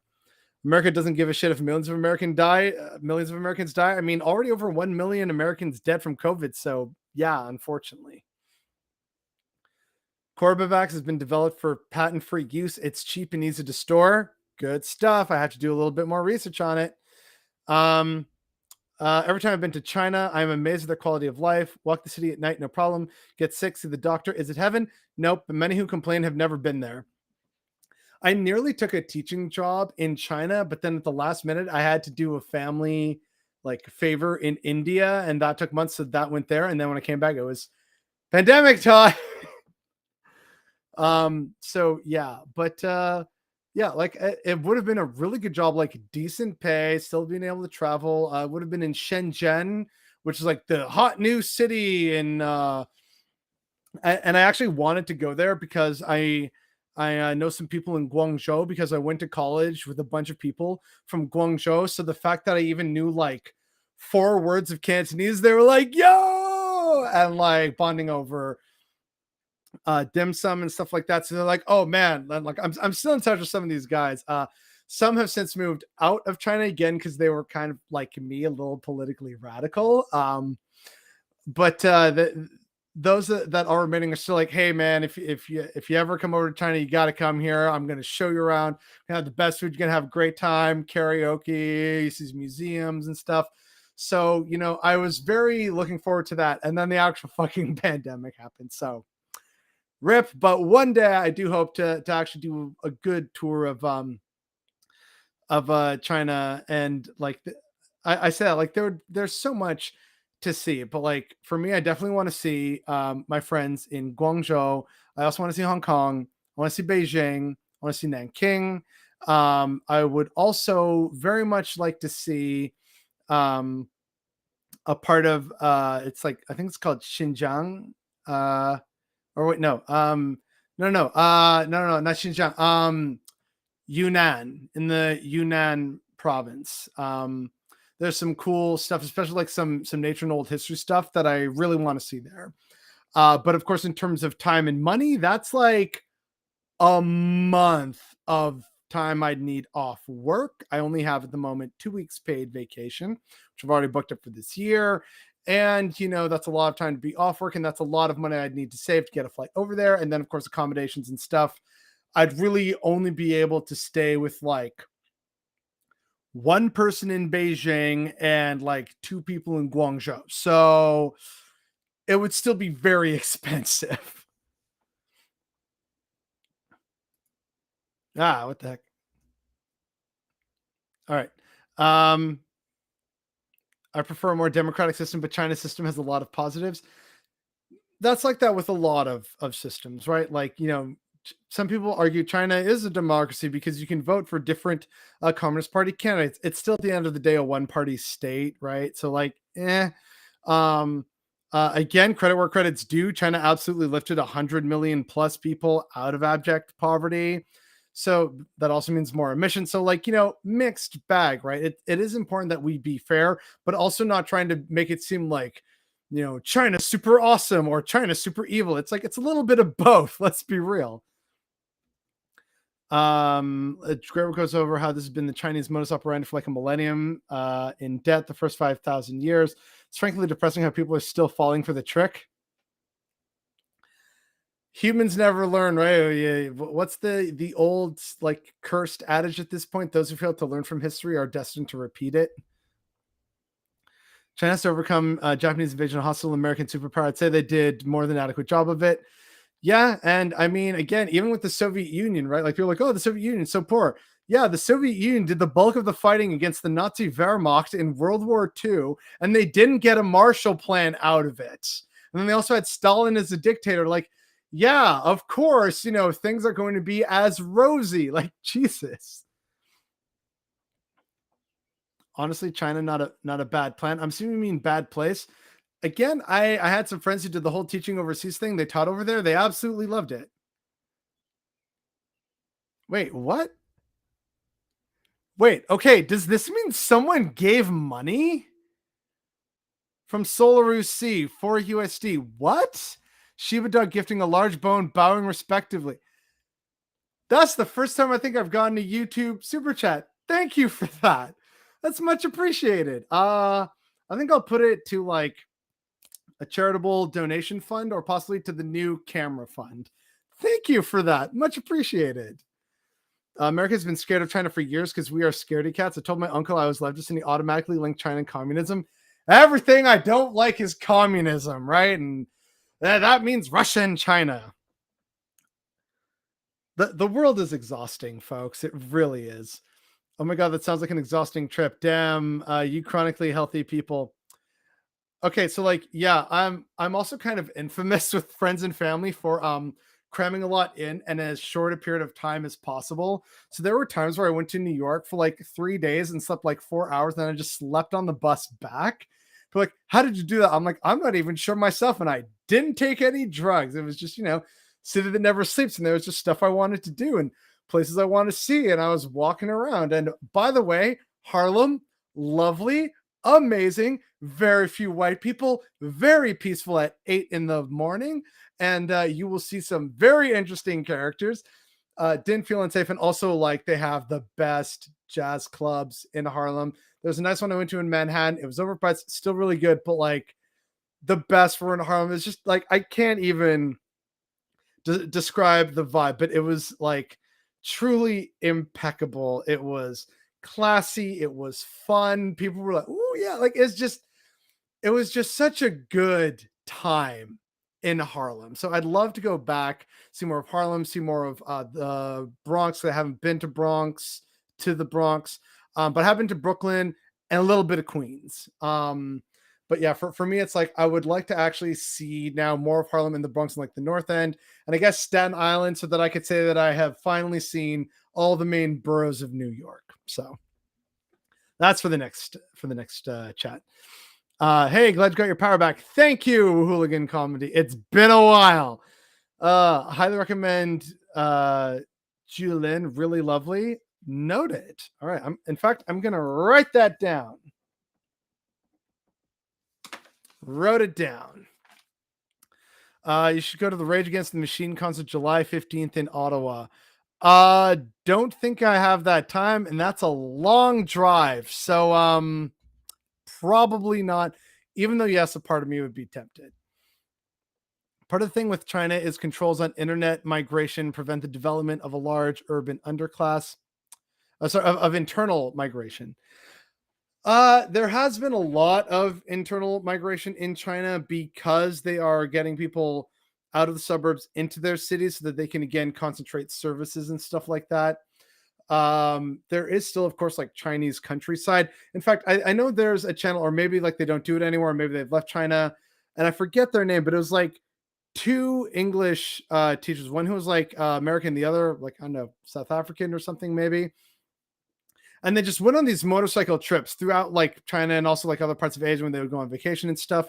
And they would answer people's questions about China. And it seemed like they were pretty fair about it. Obviously, they had their own, Western opinions about it. But as they pointed out, it's like, hey, like, we've lived in China for years now. There's a lot to thoroughly enjoy about this place. Socialist states, super outperform capitalist states in basically all measures of quality of life. Yeah, like in fact, there's that dude recently on Twitter who's like, if you disrespect the national anthem, you should be forced to go to Cuba for 14 days. So you see and come back with an appreciation. I'm like, dope. When are you paying for my ticket? I love Cuba. I know I was a tourist, but like, and I know that Cuba has some issues, but like, hey, free 2-week trip to Cuba. Sign me the fuck up, please. Also, like as I made it somewhat jokingly, on the internet back in the day, If communism is so bad, then why do the communist countries make the best coffee? Vietnamese coffee and Cuban coffee are my favorite types of coffee, both very much communist. So, yeah, checkmate, capitalists. My city's moat and grown Facebook group is always talking about the commies taking over the town and ruining it. But this town has voted conservative every election since 1980. Yeah, you'd think these people have some self introspection, but nope. The Soviet Union lost 10 million people in World War II. Stalin didn't bury the troops honorably. I understand. Just unmarked mass graves. Yeah, like there's a lot to very validly criticize Stalin and the Soviet Union for. But the West owes the Red Army a debt it can never fully repay for doing the bulk of the fighting against the Nazis in World War II. Let's be absolutely clear about that. Remember, anyone to the left of Mussolini is a damn commie. I mean, like anyone who's vaguely leftist is a commie, which is why I hate when people are like, no, we're not communists, we're actually centrists. It's like, that's not going to help in the messaging. They're still going to say that you're a communist for like supporting dental care or something. You're a communist for wanting affordable housing. You're a communist for wanting a decent planet to live on. So fuck it, just be like, you know what? Yeah, fuck it, fine. We are communists because we believe in compassion and shit like this. Just, go with it. You're not going to change the narrative anyway, so just roll with it. I assume Russians love him because they aren't told about all the awful stuff he did. Yes and no. It's also about like the good stuff that he did, but like again, we're not here to talk about Stalin. We have a million more stories to get through. Holy crap! Okay, Ken has trip to Cuba.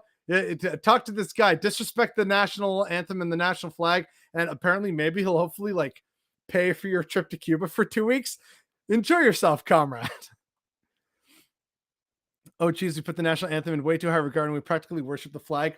Oh, okay. So when I was living in California for a little bit, and by living, I mean like I had family there, so I would go on extended stays. And since it wouldn't always be amenable for me, especially being a young kid, to, be at home alone or go to like my aunt or my cousin's office and like, annoy them. It was like, yeah, you know what? You're going to school, you're going to American school with your cousins, just like, they'll get a desk for you. You don't have to really do any work, but like, behave, sit in class. Like, okay. First fucking day, elementary school in sunny San Diego, California. All rise for the national anthem. I'm like, what? And they're like singing. They're like, what? Why didn't you? I'm like, I'm Canadian. This isn't my anthem. Like, hey, fine. Like, you just stay back in the corner. It's like, cool. That's what I wanted to do anyway. They tried to make me sing the anthem and like stand like do the Pledge of Allegiance. I'm like, no, I'm not even American. And they're like, what do you mean? Do you not have no love for this country? I'm visiting. Like, shut up. 8-year-old me was a scamp. America never pays their debts. Yeah, true. Rice and coffee are egalitarian cultural systems for the most part. Wheat and sugar culture are not. Not entirely sure what you mean. I mean, I'm Latino, so I just always grew up with rice and beans. I know a lot of people in a lot of other cultures grew up with a similar kind of take two staples, make a complete protein. So, but yeah, so we still have a ton of stories to get through. We got to get through this. Okay, so yeah, we covered, terrible lockdowns and then that talked about China. So, all right. Fun revelation from earlier this week. Satellite mapping finds correlation between BC wildfires and floods. No shit, the climate crisis has finally come home to roost in BC. We got another BC climate story and like a story or two, but this is the focus. So they used satellite imagery to basically determine if there was any correlation between where a lot of mudslides have been happening in the interior of BC, and if that has to do with, soil erosion because there aren't trees holding with their root systems, holding the soil in place. Turns out, yeah, kind of a pretty easy correlation to make. So when the wildfires happen, again, because of climate change and the heat dome and lack of precipitation, stuff like that, it burns through the fires, which means the roots all die off. There's less trees, especially established trees. So between wildfires and also from like old growth logging, wink, wink, these factors combined mean that the soils at the top become unstable. And when you have unstable soils, that means any amount of precipitation that rolls through them. So whether it's like melting melting snowpack from the mountaintops that then rolls into rivers and then they accumulate, or it's just, downpour precipitation. Because again, climate change is also about climate extremes. Without the established tree root systems to actually hold on to and sort of act not as like a sponge, but like a kind of anchor of sorts for the soil, it has nowhere else to go but downhill. And it becomes very heavy and it can wash away bridges and like in flooded rivers and just block off highways, as we saw with Lytton, BC, which is the next story we're going to revisit really quickly. So, this is just an unfortunate thing that people in BC can look forward to a lot more because unfortunately, this isn't changing in BC anytime soon. There's still going to be wildfires. There's still going to be extreme climate events, especially in terms of like sudden downpours of rain. And it's going to result in more floods and washed out infrastructure like this. So if you live in beautiful BC, prepare for more repeats of what happened just like a year or two ago, unfortunately. Next up, real quick, also in BC, y'all want to see the worst land acknowledgement imaginable?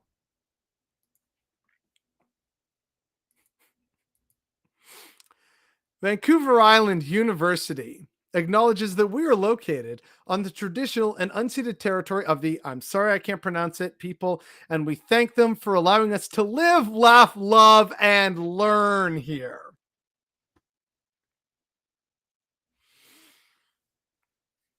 Oh my God, that is peak white liberalism. Holy crap.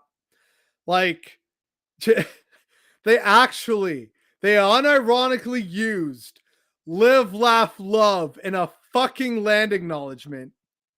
Hey, besties. Sorry that, we couldn't do the whole, proper land acknowledgement and reconciliation. But, because we care, we want to send some hashtag blessings to you for letting us be here on your territory so that we can hashtag live, laugh, love our very best lives. This is the peak hashtag Monday vibe. Ooh, woo, thank you so much. Like, that's basically what they did in a land acknowledgement.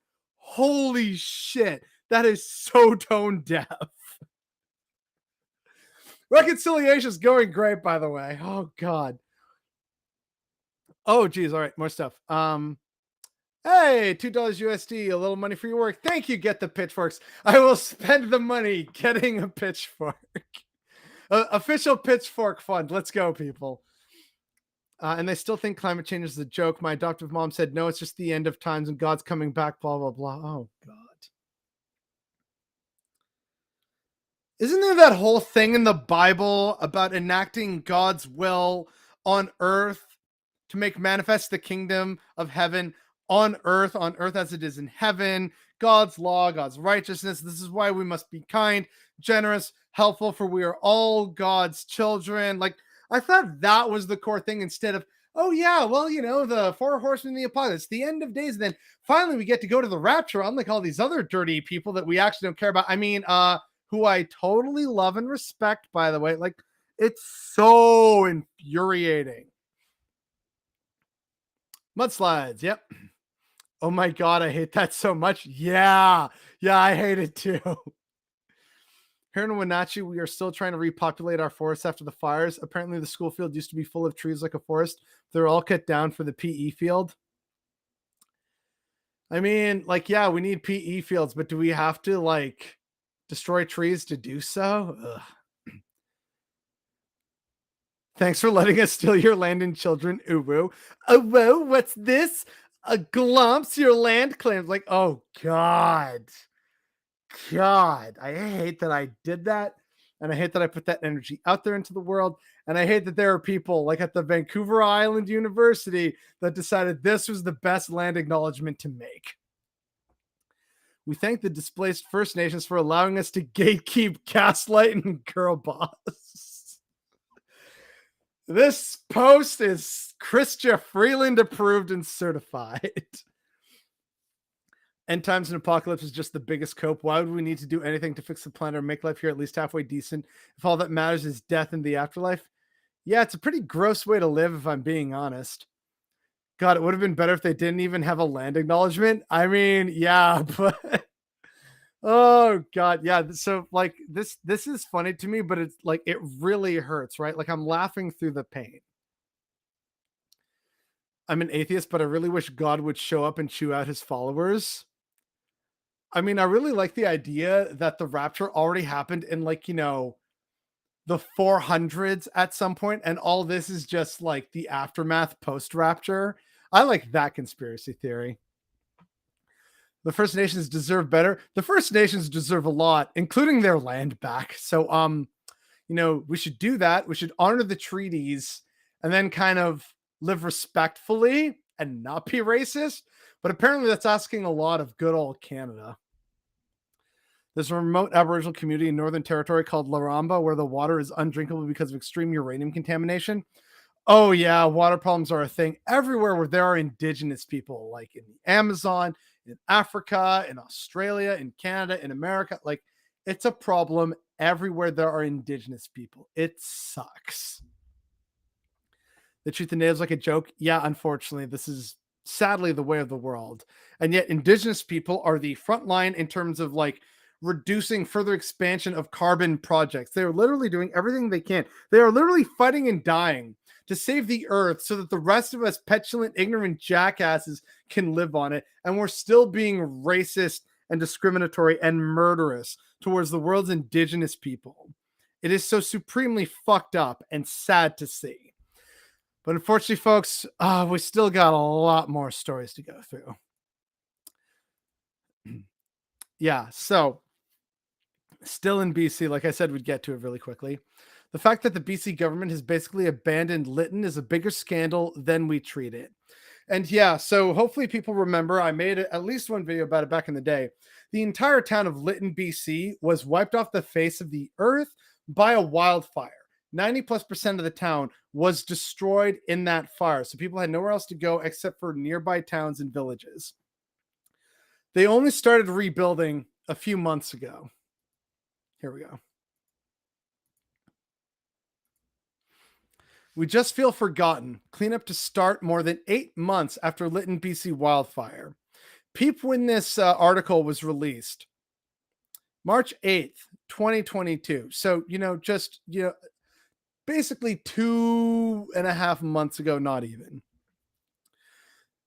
This is what they're dealing with as they're trying to rebuild, but they aren't actually getting meaningful support from the government because, quite frankly, the government doesn't care. The government is hoping that many other people and places in the future will just relocate to somewhere that they do care about, like, say, the Greater Vancouver area, Greater Victoria, one of the other few like cities in the BC interior. So Kamloops and Kelowna, maybe Prince George if we're feeling frisky. So this is the unfortunate reality. People who want to go back to their homes have all but been abandoned by their government because the government doesn't actually have a vested interest in spending money to rebuild. And quite frankly, they probably have also seen results of like, well, what's the point? That's expensive. It's not a lot of people. And what if another wildfire just rolls through again? Welcome to some of Canada's earliest climate refugees. They're making a go of it. How successful they will be, the kind of help they will get, who knows? Many may decide, you know what, screw it. We're moving to Penticton, Kelowna, Kamloops. I got a cousin in Vancouver, or I got a cousin in Nanaimo, wherever it may be. And then they move. This is the reality people are going to be dealing with, unfortunately, in the BC interior and elsewhere, not just in BC, but throughout Canada and throughout the world. And no one's really talking about it because, quite frankly, who cares about a couple hundred people from a small community that no one's really going to stop through or visit except on their way to Vancouver or because they happen to be stuck somewhere in the Rockies? Grim and unfortunate, but sadly, it's the truth. Next up, whoa, wrong button. I'm sorry about that. The governor of Texas and the Border Patrol Union are disgusted that they're not allowed to let caged infants starve to death. By the way, kids are still in fucking cages. Like, and this just reminds me of a liberal I was recently arguing with on the internet It's like the Dems have done so much, and I didn't even explain all the ways in which they were wrong. I'm just more trying to get them to kind of see their own like cognitive dissonance and mental gymnastics. It was like talking to a brick fucking wall, unfortunately. But yeah, the notion like, look, Biden's done a whole lot is a fucking joke. Especially when they used kids in cages on the southern border. I was like, that's so terrible. We're going to end it. And then it was, youth-friendly detention centers or whatever the fuck it was that Jen Psaki said. So forgive me for not having patience with this story anymore, because kids are still being separated from their families and put in cages on the border during a pandemic, and this has been happening for years. So the fun statement, as you can see here. Oh, I'll just do the full screen because it's doing the weird like split screen sharing thing. Joint statement with Texas Governor Abbott on the baby formula given to illegal aliens while American parents suffer severe shortages. Biden, Mayorkas, and Garland steadfastly refuse to enforce our laws, and this is a result. They encourage/reward illegal immigration. Hashtag Biden border crisis. Yeah, we're talking about the formula again because maybe people remember this or not, but they were also complaining about baby formula being given to illegal immigrants rather than you hardworking Americans, which was so fucking ghoulish. I'm not even going to get into that right now because I'm already pissed off about this.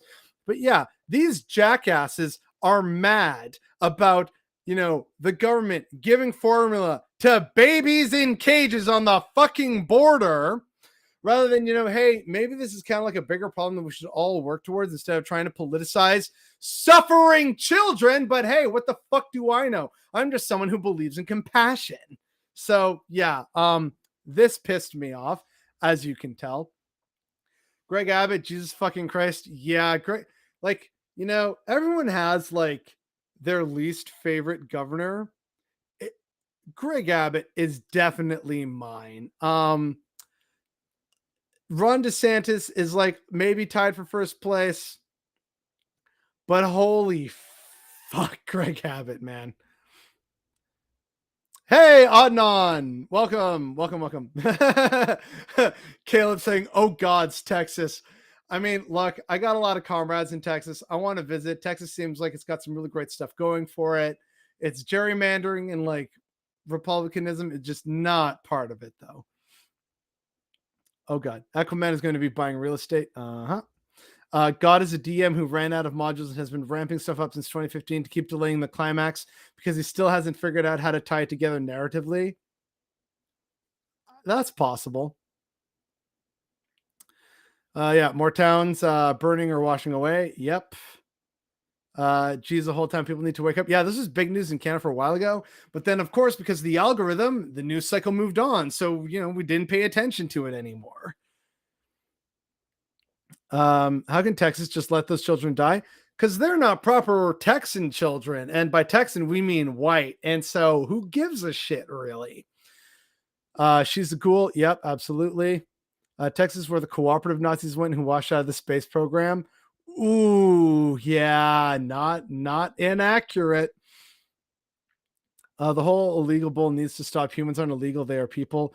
Yeah, but apparently you can't convince Republicans of that. So switch to YouTube because most people seem to be here. Yeah, I am trying to stream a bit more on Twitch. I may start doing like exclusive Twitch streams and properly like schedule those, but like that's a whole thing. I just wanted to at least be back, say hi, people. We're here again after the massive storm. So yay.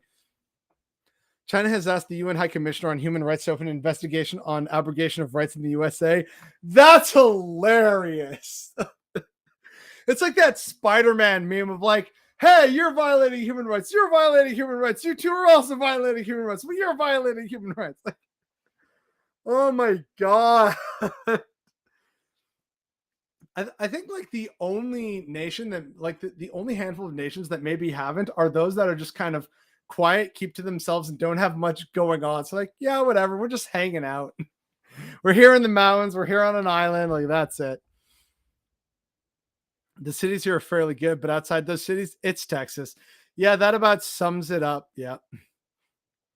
We're gonna there's a bit of candy from China later. We're gonna get to the candy soon.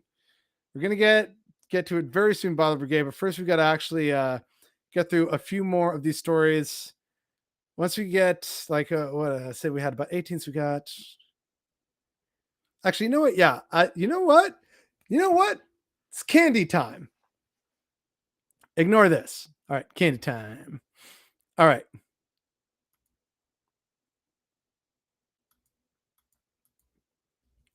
So, some good news and a bit of a spoiler for I'm just gonna move this over here because I'll have to keep it later.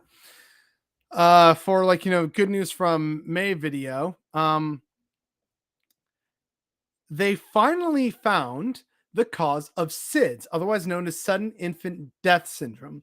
This has basically been, up until recently, a medical mystery that was just a tragedy, right? Like, all of a sudden, babies would like die in their sleep, and you had horrified parents who, were all excited to become parents, and they have to bury a baby, right? Like, I can't imagine how horrifying that must be. And people would be like, what was it? Was it like, nutrition, some kind of like a mental defect, like lack of oxygen? Like, did they have a heart problem that we didn't know about? Like, they always are looking for answers.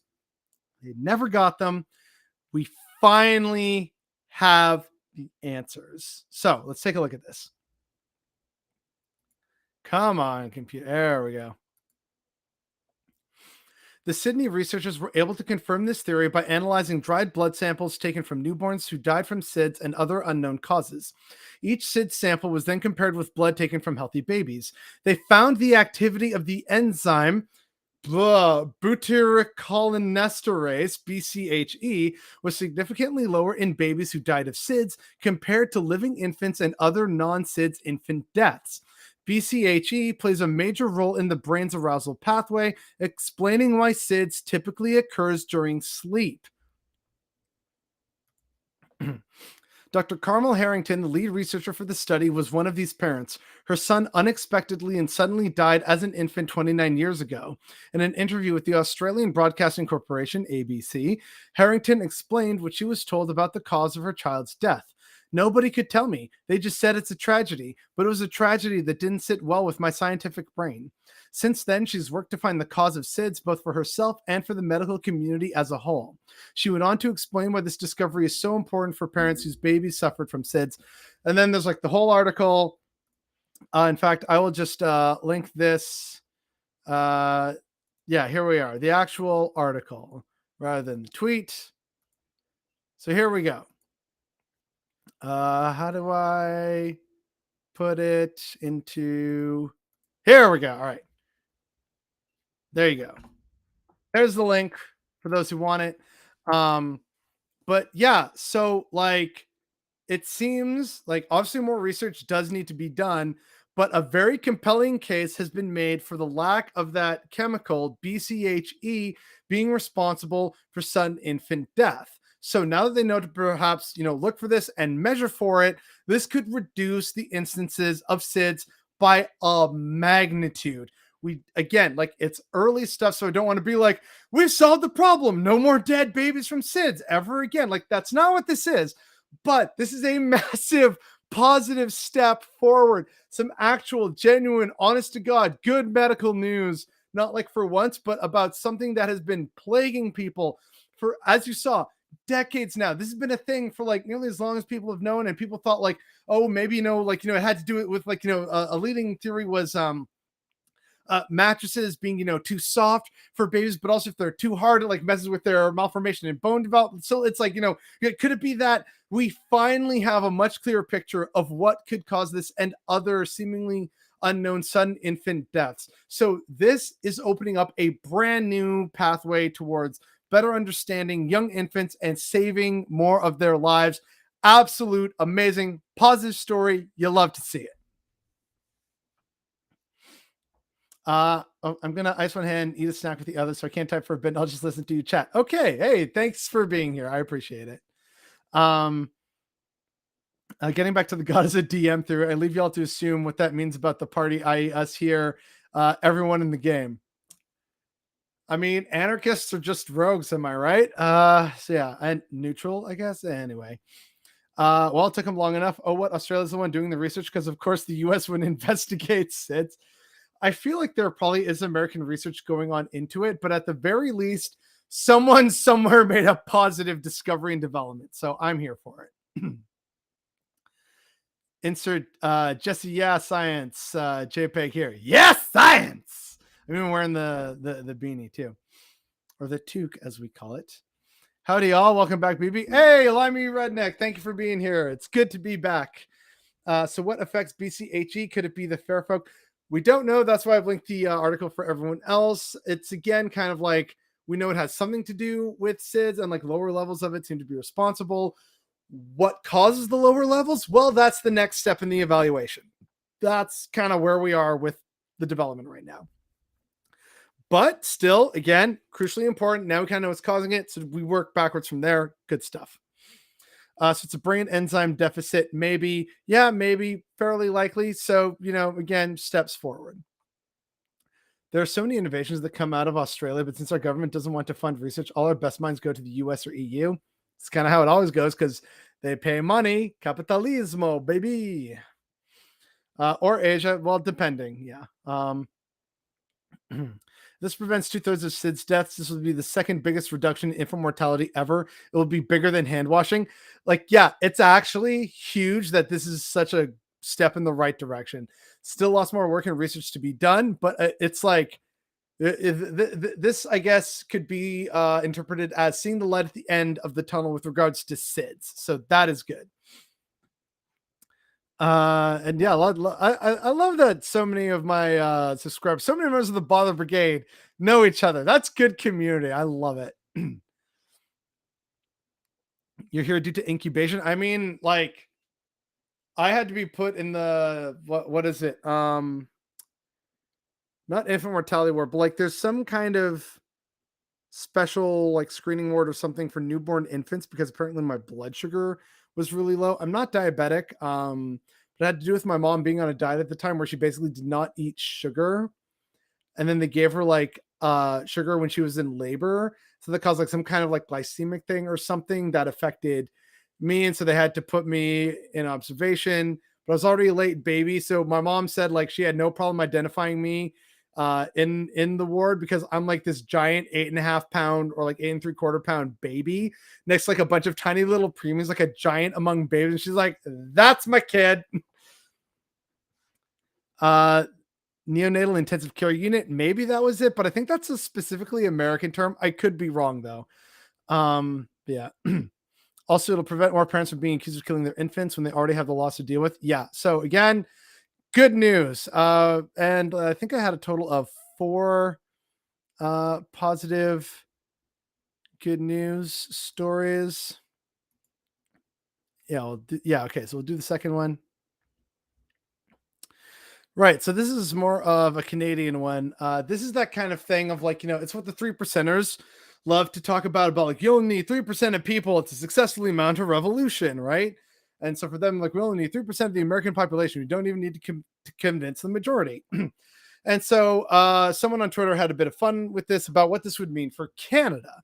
So this is, how many people in each Canadian province and territory are needed for the revolution, basically.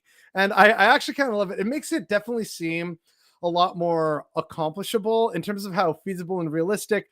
That's a question for another time, but it's still, it's still like nice to see. So number of people needed for the revolution: 153,000 people in Alberta, 178,000 in BC, 48,000 in Manitoba, 28,000 in New Brunswick, 19,000 in Newfoundland and Labrador, 2,000 in the Northwest Territories, 34,000 in Nova Scotia, 1,500 in Nunavut, 510,000 in Ontario, 5,500 in PEI, 300,000 in Quebec, 42,000 in Saskatchewan, and 1,500 in, I guess, YT is meant to be for Yukon Territory. I'm pretty sure it's just called either Yukon or the Yukon now, but there you go. So yeah, the 3.5% rule, how a small minority can change the world. Hence, the 3% is militia, blah, blah, blah. And when you think about it, this is fairly realistic in terms of like, in terms of the number of people you need for a revolution. You need like some modest sized cities a few small towns, and then two like bigger cities for the bigger provinces, and suddenly you have a revolution potentially. Again, how to manifest that, organize for it, plan for it, get the supplies for it, get supply chains in place for it. That's a whole other issue, and the government fighting back against you. Like, it's a thing, but it kind of reminds of like, oh, you know what? If that's theoretically what it takes, it makes it feel a lot more feasible and accomplishable, right?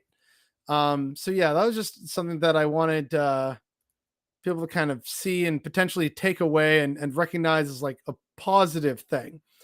So yeah, that takes care of that. And back to the suffering. Yay, we have fun here. So the White House is preparing to ration vaccines as COVID funding impasse looms. The government's funds are running out. Tough decisions may soon present themselves. Among the sacrifices being weighed are limiting access to its next generation of vaccines to only the highest risk Americans. Which, okay, yeah, they're taking care of the highest risk, but you also know this would then end up in the hands of the rich and the wealthy as well. Poorest working class Americans, fuck all y'all, apparently, at least according to the White House, having to maybe potentially ration vaccines. So that's unfortunate. Here's the kicker second part, though. President Biden will urge states and cities to use unspent money from last year's 1.9 trillion COVID relief package to fund crime prevention programs and hire police officers.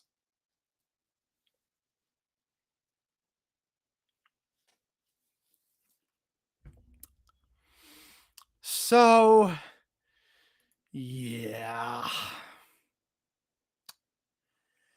Hey guys, if you have any money left over from COVID, don't put it towards more vaccines and helping out your people. You got to spend more money on cops so that they can't save kids in classrooms and actually keep your community safe. Just give cops more fucking money. I wonder why people aren't excited to vote Democrat in the midterms. It truly is a mystery. I have no fucking idea.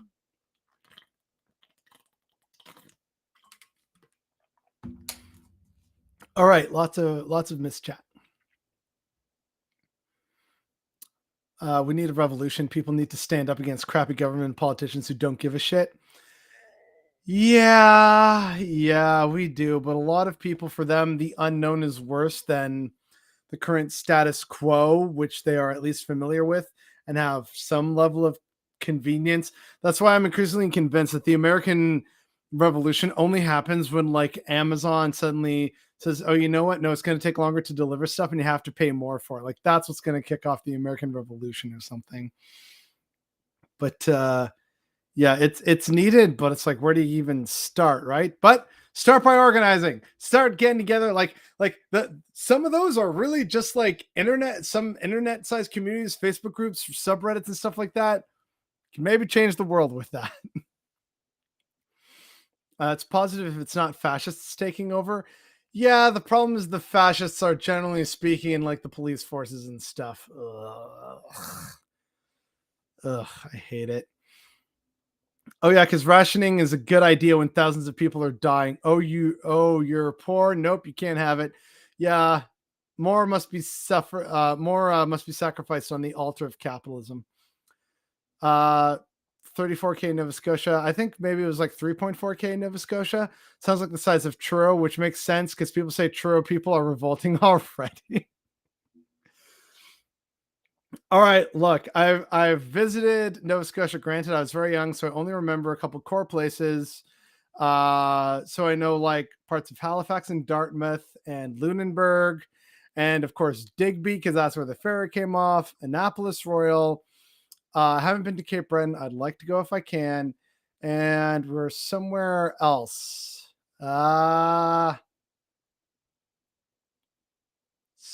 Can't even remember, but I know we stayed with like one of my mom's friends in some tiny but beautiful little like hillside seaside village on the Bay of Fundy. I just don't remember where it was. Wonder what would happen if we just stopped voting. Whoever did vote would still be elected, and that is seen as legitimate, even if only 10 people voted for them. Yikes. Yeah, this all is very, very well, Joe, bless your black and twisted mummified heart. Yeah. Oh, you loathe the Democrats? Yeah, me too. Me too, comrade. The born agains would keep voting if everyone else stopped. They would be back in the Middle Ages with witch dunkings and outlawing of reading. That's already happening now, except for the witch burning part. But it's like there's already like they're trying to make it harder for people to read and have literacy. There are book burnings going on across America. It's not a fun scene. I'll be real with you. But yeah, that's just so infuriating. Of like, hey, we may have to ration vaccines. It's like, hey, Jack, spend more of that leftover COVID money on cops. Like, fuck off. Especially, and like, I know this is an older story from like May 12th or whatever, but like, it's especially egregious given the recent mass shooting in Uvalde, Texas, right? All right, we're trying to power through the rest of these because also I got to get going. It is after 8. I've been streaming for apparently like 2 hours at this point. Holy crap. So yeah, from online comrade. Military sexual assault victims threatened with legal action. The sexual assault of former service members in the Canadian military has been an ongoing story for years at this point. It's been an issue, and they finally started to address it. And it's been a disappointing, shameful, and embarrassing gong show, as you see here. So the victims themselves, former vets who were sexually assaulted in the military, are now being threatened with legal action for bringing this to light. And as Comrade Ian B, known as Canadian Century on Twitter, says, a top official of a group that works with the Canadian Forces on improving how the military deals with sexual misconduct is threatening legal action against survivors of sexual assault. The person in charge of trying to run this whole thing of like, oh, this is how we deal with serious allegations of sexual assault is suing people who are bringing forth the charges. They are literally not doing their job. Like I said, this has been a goddamn gong show and a clusterfuck since the beginning. I absolutely hate to see it, but unfortunately, this is what we can expect. This is the grim reality of the current situation. And it doesn't look set to get any better anytime soon, I'm afraid. What's also not getting better anytime soon is the housing crisis. So, handy little graph right here. US home buyers are increasingly turning to adjustable rate mortgages as overall borrowing costs soar. It's a little hard to see here. I don't want to blow it up because it's just like a link to it. It won't actually show the graph there, but the rate of 10.8 is at the highest since March of 2008. Uh-oh. That was the year when the housing market collapsed and a lot of people lost a lot of things, and then a bunch of companies bought up housing and now they're renting it out and charging exuberant prices for it, and so people are suffering with affordable housing now. And it's growing and growing. I also remind people that adjustable rate mortgages are what caused the housing bubble to burst in the first place. The only silver lining from this is that in the very near future, housing may get affordable again, and that may give us some opportunities. But otherwise, not really a good scene.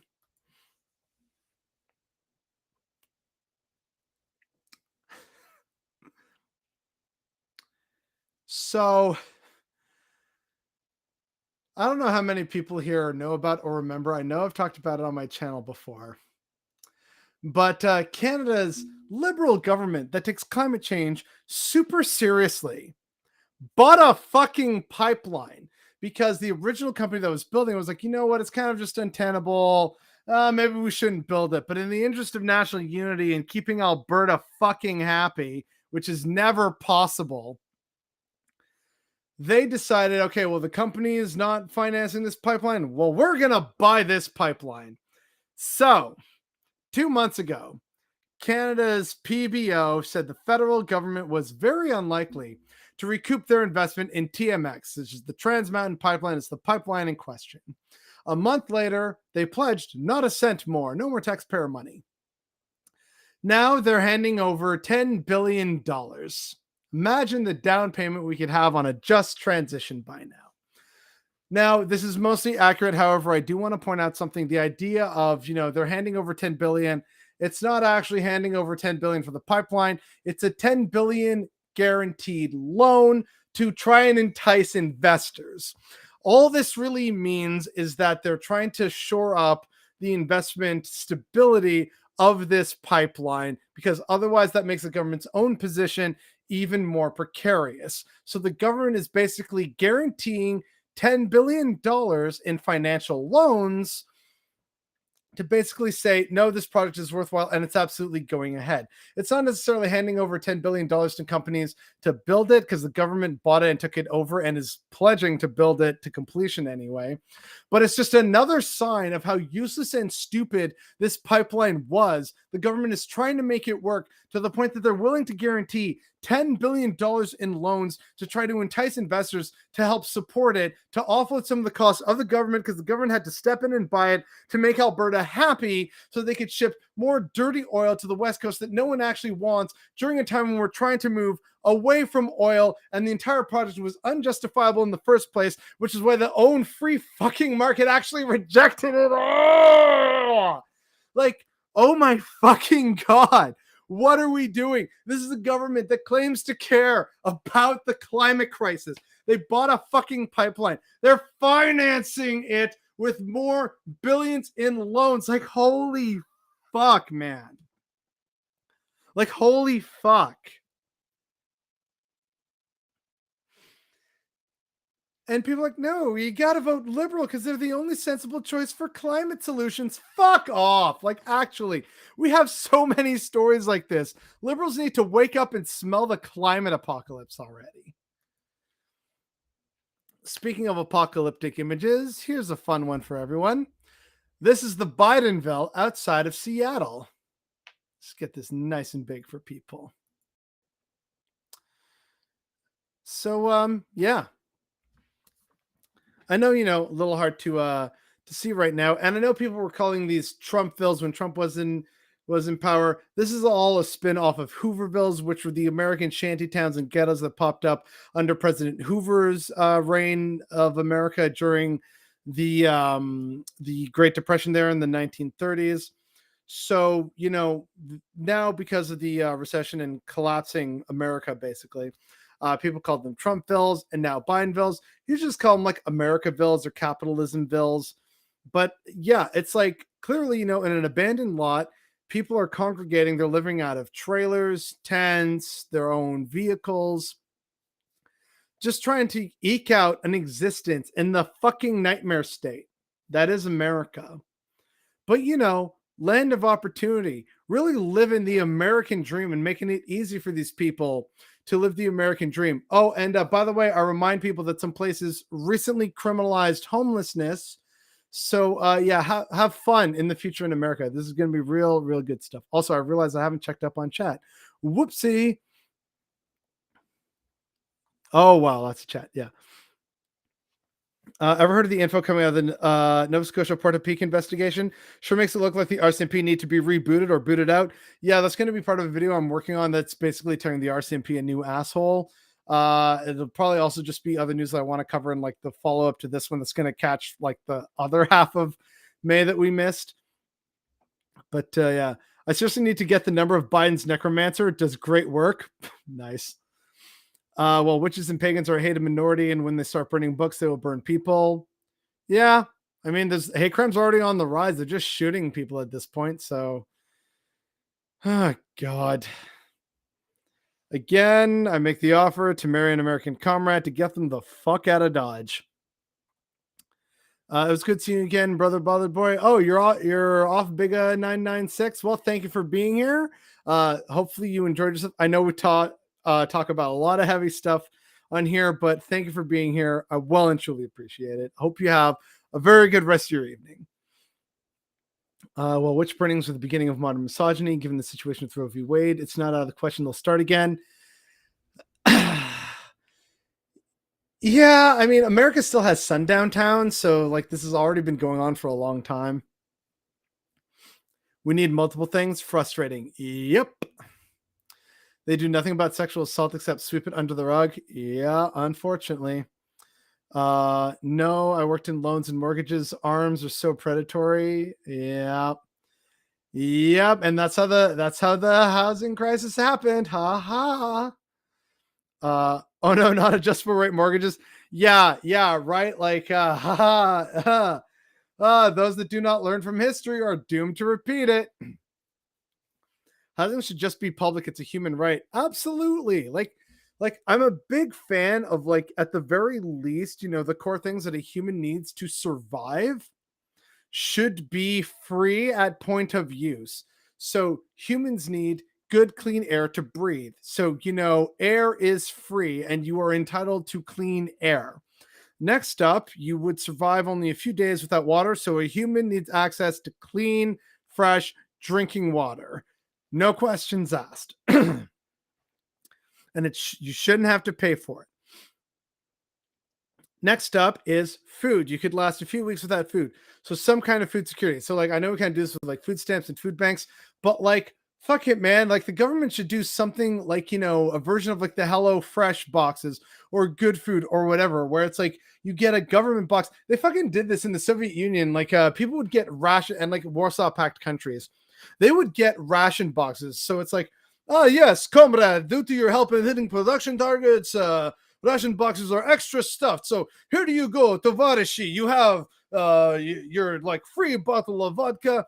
Here is several pounds of rice, and here's several pounds of flour. Like, they just gave people basic staples. Like, here's milk or milk powder and butter and sugar and salt and cream and milk and like rice and like some like cans of soup and like vodka. And so it was like, here's a kit of stuff to like help you make ends meet, because we believe in having a fed populace so that we can all achieve the dream of socialism and communism together, comrades, right? Like, they did that. They've been making free meals in Vietnam for people, especially in like lockdown communities. Like, oh, you can't leave. Well, it's up to us, those who are not locked down, to make meals. And in the Vietnamese military, or those who were drafted in the military, make meals, and we're going to bring them to the affected people. And like, oh, comrade, yes, we know some people are food insecure. Here's a good, nutritious, healthy meal of our locally prepared cuisine, which, by the way, Vietnamese food, mwah, love that shit.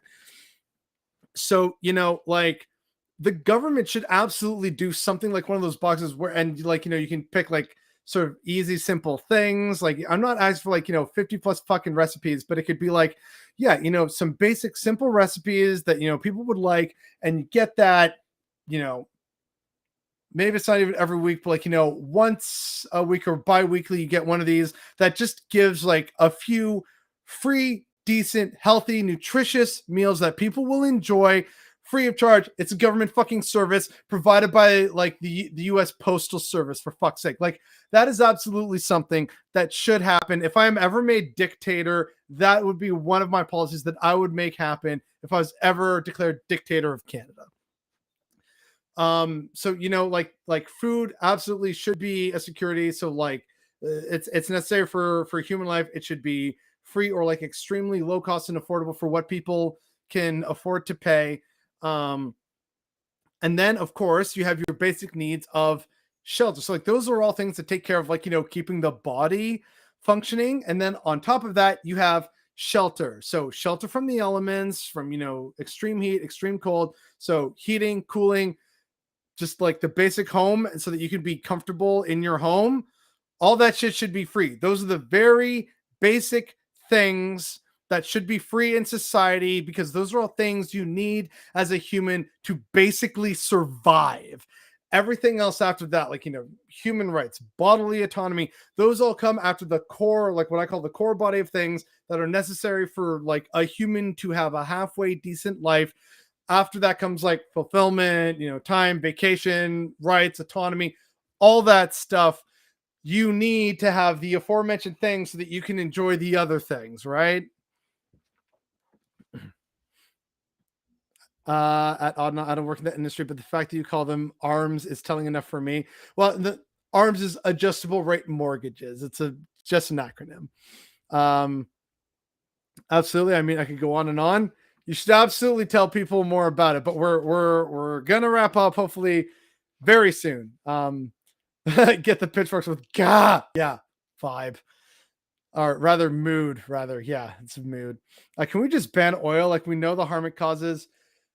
You can unfortunately just ban oil overnight, but like, that's the problem, right? Is that like the time to make an adjustment away from oil and gas and stuff was in the early 2000s, and like we didn't do that. Oh god. Every day we don't act makes the transition harder and harder and more painful for more people. And in the middle of this, the UN has had to beg the government to stop committing human rights violations against people protesting that same pipeline. Yeah. Yeah, right? Like it's like Canada's progressive, liberals are progressive. No, the fuck they aren't. Like, look at this crap. Like, it's all evidence, right? It's not like, I'm using some conspiracy like Justin Trudeau is secretly meeting with a shadowy cabal of deep state operatives to steal our rights in Canada. It's like they clearly don't give a shit due to these other reasons that no one's actually paying attention to. That like we have very little actual coverage of, but it's coverage and it's like actually verifiable fact. They would set fire to money so they could say there's nothing left when asked to help the crumbling health system. That's what the Catholic Church does when anyone comes crawling, asking for money for sexual and domestic abuse survivors. Yay. Yeah, I'm surprised the police haven't thrown these poor people out. Oh, they have been making clearances. This is just one of the ones that's still around, or at least was around in mid-May, that we could see, and I could show people this picture of. Oh, it's pronounced Big A, Bother Boy. My apologies. Thank you, Big A996, for being here. Mea culpa. Holy shit. Yo, what the fuck? 50 AUD. Okay, is that okay? Holy shit. That's Australia. Dude, that's 50 Australian dollars, which is nearly equivalent to the Canadian dollar. BB, you're my favorite small channel. Thank you for that. Thank you for that. Holy crap. Holy jeez. Hoppy kangaroo dollars. Yeah. Wow. Like that's honestly like too much money. All right. Well, I think that's enough for a pitchfork. We had the pitchfork fund earlier. Thank you for the 50 Australian dollars. I'm literally kind of in shock right now. I don't know what else to say except for thank you. Holy crap. If I ever get to Australia, at the very least I'm buying you a beer and a meal out or something. Like, geez. Holy crap. Yeah, wow. All right, into the pitchfork and comrade fund it goes. Thank you so much. I read that housing is supplied to everyone in North Korea. Yeah, most places do supply housing. Of course, the quality of housing in North Korea is something to be said. But again, North Korea in its own version of communism, which is like Juche, yeah, like that it's a necessary thing. They recognize like, hey, can't have an effective workforce if we can't house them. But again, that brings to light Korean famines, but that also has to do with sanctions. Like it's a whole thing. Like don't interpret this of me interpreting like don't interpret it as me like supporting the North Korean regime of the communist, like officially communist regimes. It's definitely my least favorite, and I look at it kind of leery eyed. But that's not to say that they haven't done their best to try and do some good things for their citizens. But there's a whole bunch of other stuff that's going into it and where it comes from. And of course, the nature of Korea and the Korean War and the Cold War. Like, one of these days, I'm just gonna do a history stream and be like, all right, tune in for like these. And I'm just gonna rant about like various historical things for like hours on end. I'm gonna break them up and make them individual videos and edit those. That's legit only 1.5 hours work for me. We got great wages here in Australia.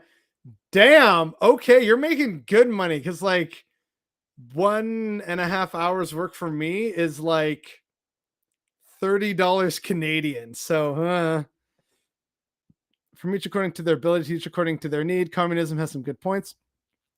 Yeah, it does. I mean, that's why more and more people are turning towards communism these days. I just like, and okay, I'm not talking about like tankies and stuff. And if people like some of the old Soviet Union aesthetics and stuff, I do understand that, but can we not like the way forward for communism is by taking appropriate lessons from the past. It's not by trying to recreate the past whole hog. Like case in point, the whole restaurant discourse that was on Twitter recently. That was like that to me was really weird because there are people who want to own and run restaurants. Now, obviously, some people are terrible restaurant owners and managers. They don't know what they're doing, or they just want to boss people around. And that is terrible and should not be tolerated. But for example, one of my good friends, she currently is doing a job which she does enjoy, but it's not her dream job. Her dream job is being a barista at a local neighborhood cafe where she can just make drinks and serve treats to people and say hi to their dogs they come in and like ask them about their day if there are people who maybe want that, just oh yes, here you go, enjoy your coffee, like oh yeah, great coffee here always, yeah, I know, make the best brew. Like she has a dream of making her living and living her best life being a barista, but that doesn't really pay the bills and she's got a mortgage to pay down, so she has her other job and like other like side contracting gigs, doing like art commissions and stuff on the side. So okay, great, but that means that's her job. But in like an ideal communist utopia, she'd be a barista, right? There was someone else who's like, man, I just really want to make like these whatever it is, empanadas, tacos, arepas, whatever the delicious fried foods that we Latinos love to eat. It's like, hey, yeah, I just want to make, good food. I want to own a food truck and just have people have this good food. And, there are people who would want that under communism. There are people who would want to make like the finest, most exquisite meals for people and have them appreciate and be like, oh my God, that was like the best, whatever, the best filet mignon I've ever had in my life.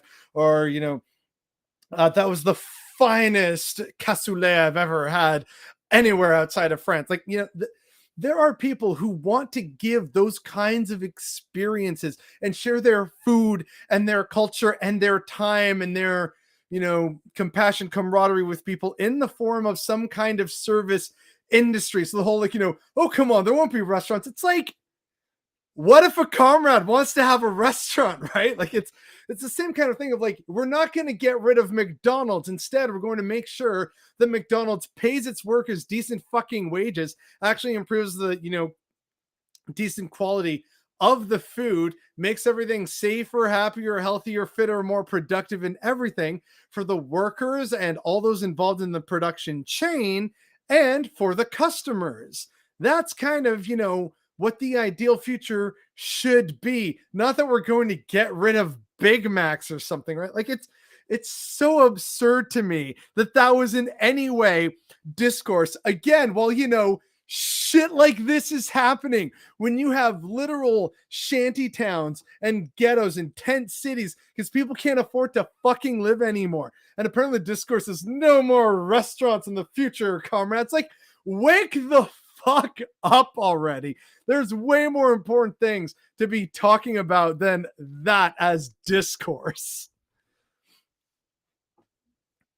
Oh geez, yeah, I keep missing out on one of my things. Our houses aren't built to handle hurricanes / tornadoes. We have those. Yeah, Tornado Alley is shifting, by the way. So have fun, everyone in other parts of the Midwest and deep South. Maybe Bill Gates could donate a few thousand of his farm mega acres to homeless to go grow their food on. Maybe. Last I checked, most of what he's bought up, I think, are like ranching places. So that's kind of weird to me. But anyway. Don't spend it all in one place. I'm generally pretty conservative with my money. Oh god, I use the C word. To the point that, as I said recently on a poll, it's like, hey, I got like $2,000. Am I paying off student loans or like splitting it between some investments? Ultimately, the people decided, the Bother Brigade decided, and I'm going to be putting it towards my student loan. So in a little bit, I will have just over $5,500 of student loans left to pay off. So that's kind of nice. We like you around here, BB. Thank you. I like y'all too. Thank y'all for being here. Don't let me interrupt, but I just saw some election predictions and I'm not feeling great about it. I mean, I was one of the people saying shortly after the election was called that unfortunately Doug Ford was likely to win re-election. So hate to be right, but I tend to usually be right. Sorry, folks. Yeah, that earthquake resistant houses, fire resistant houses. Honestly, I'm more for building down, but that's because I'm partial to that for preserving green space.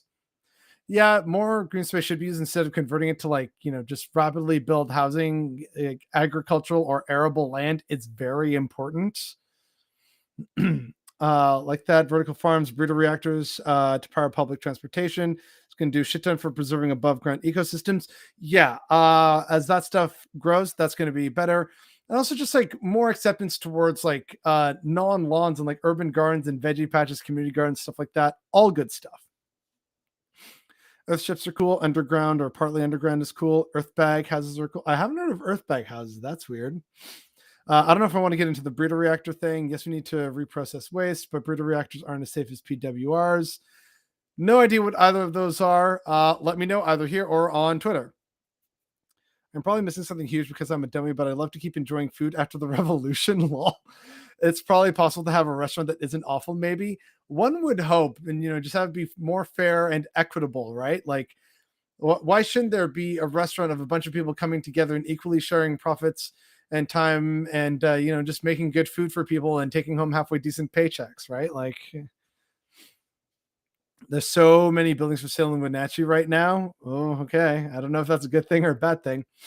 Because fast food is a second order bullshit industry. It'll go away on its own when the situation improves enough that the demand for it disappears. Yeah, but of course, just like saying stuff like we're going to ban it, it's like that's not helpful in terms of trying to win people over to socialism, communism, anarchism. It's more about like, and that's the thing, right? It's like communism, Marxism, socialism, etc. from ongoing right now and in the past. It can teach us a lot, but at the same time, we should also try and apply it into ways that are relevant to the modern lived experience of people and try and get them to see that it's broken and unfair in current ways, but it doesn't have to be. So it's like you absolutely can have your cake and eat it too. And here's how communism or socialism can achieve that.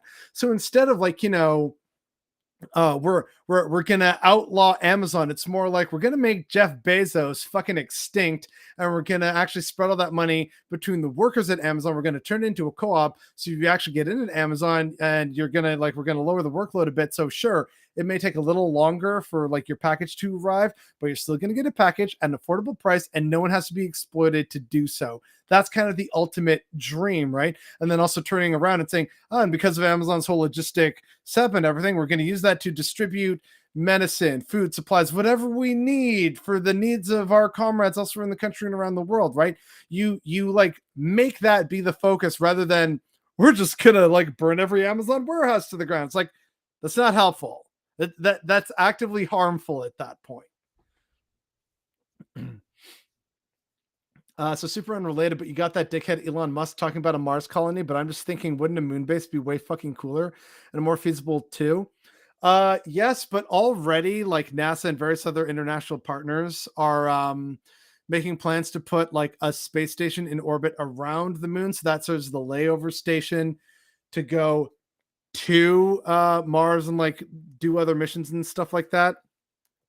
And then eventually a moon base. Also, I'm sorry, but colonizing Mars is fucking stupid.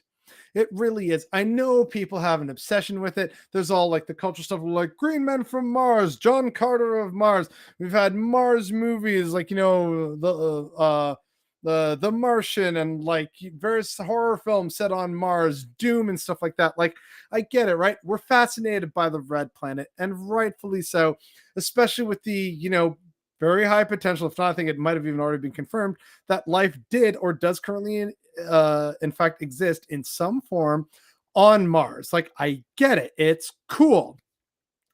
You can't sufficiently actually colonize it for long-term human habitation for a variety of factors, several of which are not fixable no matter what Elon Musk says, at least not with our current technology, not in his lifetime, and not likely for centuries. If you want the best case scenario for colonizing another planet in our, solar system, it's Venus. So, all right. You know what? We got to get through this. I will go on this rant at the end of stream. All right. By the way, to be one of those comrades who would want to cook for y'all, I love making food for others. See, exactly, disproving the discourse right here. All right. If he wins again, I'm going to have to think of some way to help disabled people because he won't. People are going to die because of him. Yeah, and that's part of what like one of these projects is working on. I'm working with disabled people, so it's like, oh god, it's depressing sometimes, but there is hope and optimism. I'll fill you in later. Ranch land can still be really useful to producing for human needs with appropriate permaculture investment. The biodiversity increases in such places also improve the local climate. Okay, fair enough, I guess. And help control pests. Yeah. Socialism has to be better in ways that we can sell to people. Exactly.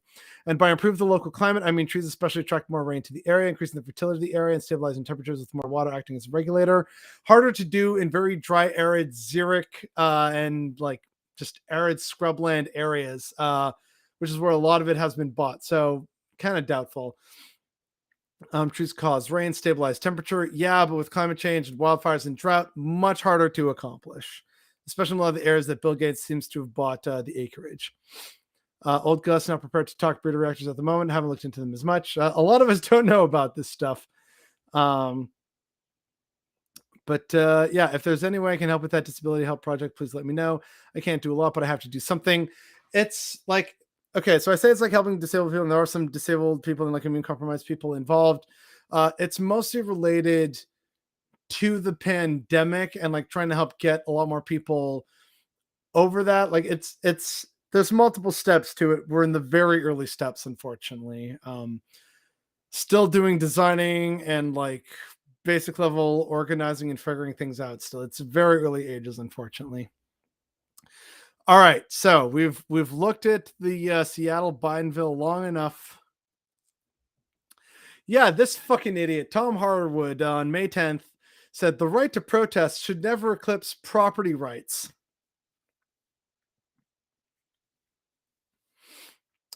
So I wonder how this dude feels about the Boston Tea Party. Would really love to know how this dude feels about the American Revolution. This is how fucked up these people are. Property is more important than the right to protest and also even human lives. What'll I do without my Applebee's? Like it's absolutely unreal peak ghoul shit. Like I hate it. I love this comment though. I hope every dog in your neighborhood shits on your lawn exclusively. Hell yeah, only thoughts. And also Comrade Propaganda. Okay, is that a joke? Yeah. So not great, not smart, but you know, just a quick little thing of just like how stupid some of these people have been. And we're not going to watch this video because that's like 25 minutes, and we've already been doing this for like 2.5 hours. Oh my god. But yeah, apparently U.S. court labels climate activist a terrorist. So hey, y'all remember when I made that video about Biden's Department of Justice basically saying that they were changing the terminology for what constituted a domestic terrorist? That could include things like protesters, environmental activists, and BLM activists. And when I raised the alarm on that, a lot of people said, what? No, that's not going to happen. Okay, that's clickbait. Come on, you're overreacting, bothered boy. Come on now. And here I am being proven right yet again. I was already proven right when a different climate activist, I'm pretty sure, was also arrested. Or no, sorry. BLM activists were charged with terrorism charges under that new change. Now we have a climate activist being charged. So once again, I hate to say that I was right, but here we are. Mark, Venus rant at end of stream when he gets through everything. Everyone comment for the Venus rant. More to talk about breeder reactors. Yeah, like I'd love to know more. Like I don't know, tweet at me or something. But obviously, stream's going to end soon. I'm hoping to end this by about 9 o'clock. Hopefully, we're still on track for that. But yeah, who is this? I have no idea who it is. Just some fucking idiot on the internet who wanted to laugh at for a hot second. And there we go. Done and dusted. But yeah, U.S. court labels climate activist a terrorist. So We're officially there, folks. And people said, what? No, that's overreacting. And here we fucking are. They did this stuff to Earth first in the 90s. I didn't know that, but all right. Good to know we've always been terrible. All right. Nearly done. Right. So remember when someone was talking earlier about a 10-year-old facing charges for like threatening to bring a gun to school? Happy 10th birthday, Logan. Let's go, Brandon. Fuck Joe Biden. All written on a cake where with icing. Where there's also an icing shape of an AR-15. So yeah, as Three Rural White Guys podcast says, this is what grooming and indoctrination actually looks like. This is a 10-year-old's birthday cake. Yes, it is sadly fucking real. But, you know, it's actually gay people and trans people that are grooming the youth, and it's Disney, the big corporation, that's grooming minors. Yeah, it's totally not these people being like, because, you know, I'm sure your average fucking 10-year-old child got up one morning and said, Daddy, can I have a cake with an AR-15 on it that says, let's go, Brandon, and fuck Joe Biden? Because, you know, 10-year-olds are like that. Like,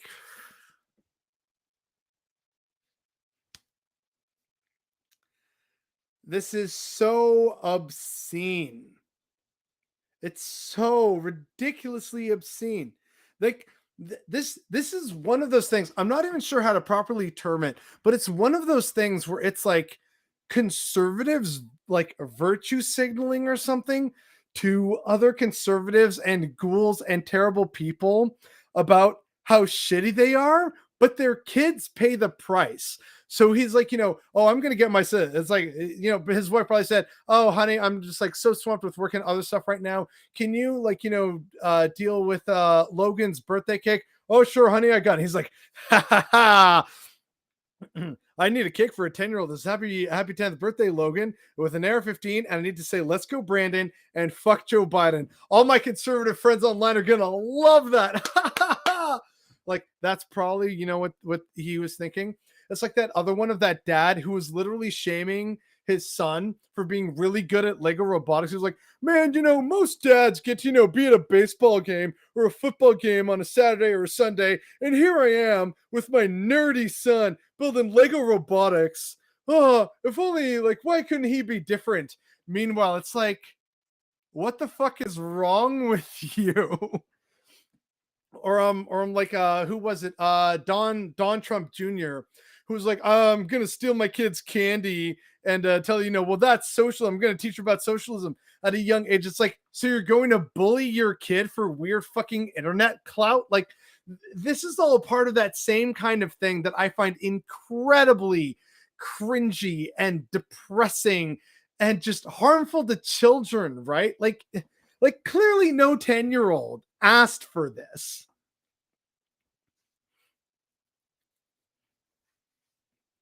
What are we supposed to be grooming kids to do? I don't know. Respect the fact that the LGBTQ community exists. It's fucking unhinged. It would be way cooler if it was like a picture of Bernie that said, on your birthday, you're cooler than the 1%. Okay, you can do that for your kid. Mr. D. That's a TV show up here. Good old Canadian TV show. All right. Final story. We're near the end, and then we're gonna have last bit of candy, and then I'm gonna go on the Venus rant. Oh yeah, because it's an actual article, I gotta shift the camera. There we go. New York now has more Airbnb listings than apartments for rent.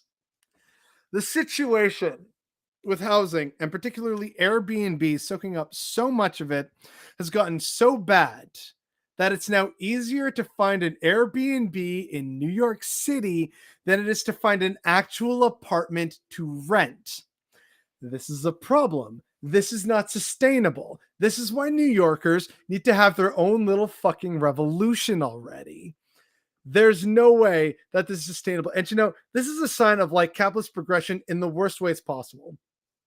I was actually talking about this, I guess a couple weeks ago with my mom. We were having dinner together, and she said, like, yeah, like Airbnb actually started kind of as a good idea, right? Like, you got a spare home in your room, or you got, a cottage that you're not always there. So, why not rent it out to some people and make a little cash on the side to finish paying down your mortgage, help with the bills? Like, oh, I'm an old granny living alone, and oh, but look, I got my son and my grandson's bedroom, but like, they're not visiting right now. Oh, I'll just dress up the spare room, and someone can stay here because we live in a really nice neighborhood, a really cute small little town, like, and like, I don't know, New Hampshire or wherever the fuck it may be, right? Like, it started as a decent way of like, hey, have you got a spare room, or you have a cool funky place that isn't, being rented right now? Well, do Airbnb for a little bit, or, rent out your cottage for a little bit. But now people created these like mini Airbnb real estate empires. So it's like, oh, must have all the Airbnbs because that's way more money than, a tenant who actually has rights and stuff like that. Oh, let's just do Airbnb. And so now no one has fucking furniture. And I remember this happened in Toronto back when the pandemic started, because for years, right, people in Toronto have rightly been saying, hey, Airbnb is a problem. You should crack down on it because fewer and fewer people are finding affordable apartments, whereas before there were plenty of apartments to go around. We blame Airbnb for this. And people are like, what? Oh, come on. You have no proof of this. And they just kind of looked at like Airbnb and more numbers of rentals going up every few months and every year, and a declining rate of, apartments for rent and condos for rent in Toronto. They said, I mean, the data kind of speaks for itself, but people were still saying, nope, nope, not a thing. I'm not listening to you. And then the pandemic hit. And since people, moved away back to their parents or into their like smaller communities and whatnot, and people couldn't travel, all of a sudden, after like a few months in the early parts of the pandemic in 2020, suddenly, magically, overnight, there was a deluge of hundreds, if not thousands, of new listings of fully furnished apartments for rent in Toronto. Almost like activists in Toronto were right the entire fucking time. But anyway, our birthday cakes would be way more based and wouldn't need any profanity. Accurate. I think if I was 10, this cake would traumatize me. I would absolutely hate this if this was like my cake as a 10-year-old, because I loved Lego and dinosaurs. I had to find an Airbnb to live in for a summer a few years ago because it was so hard to find a rental. Exactly. This is a problem. This is unsustainable. What the fuck are we doing? A lot of Airbnb apartments are actually illegal, but of course that isn't enforced. Of course not, because it's making money, and so no one actually cares about it. That's the unfortunate problem here.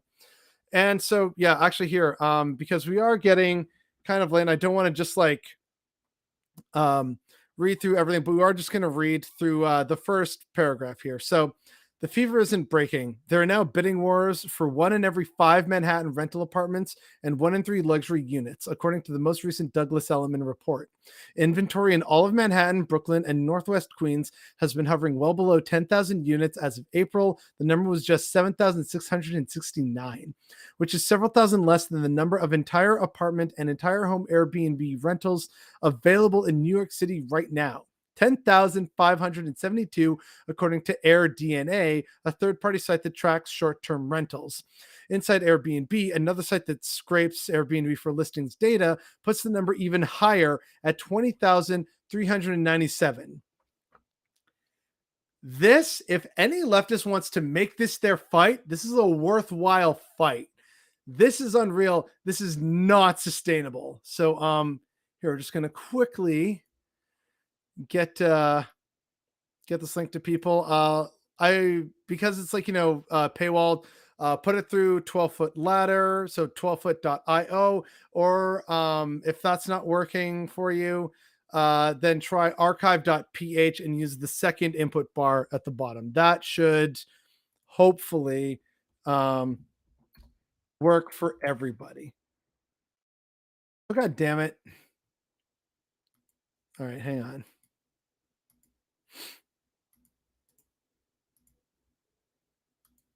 Hang on. There we go. That's actually working. All right. There we go. When there's towns councils with multiple Airbnbs, nobody's going to enforce the rules they're breaking. Yeah, same reason why like most liberals or conservatives here in Canada are not going to really address the housing crisis because they own multiple properties, several of which they rent out. They're not going to fix a problem that they directly profit from. We need much more social housing, rentable on a sliding scale. Vienna model for the win. Also, yeah, Vienna model great. Also, Finland. Finland was just like, hey, you know, we should fix housing, and they did, and it's a bipartisan issue. Like, absolutely, like there's so many ways in which we can learn from this. All right, so that was the last big story here. Now, time for a little bit of candy.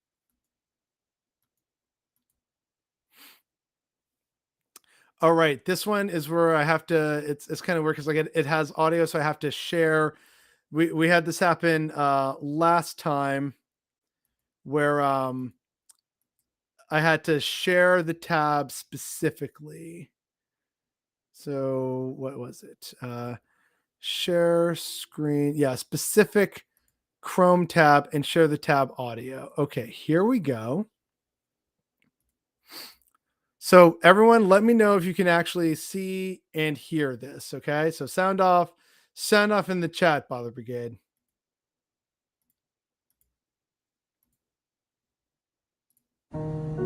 美国，这个全球最富裕的国家之一，仍面临着饥饿的困扰。Could people hear that?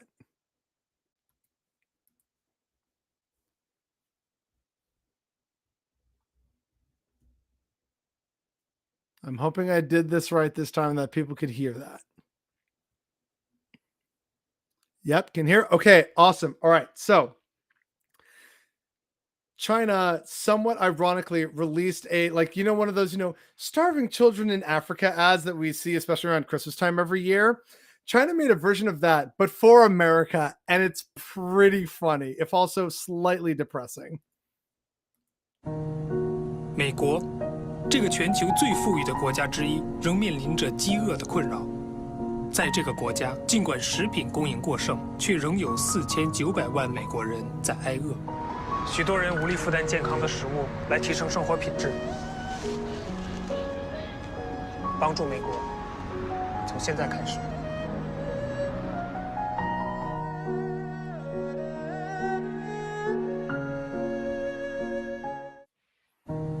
So yeah, that's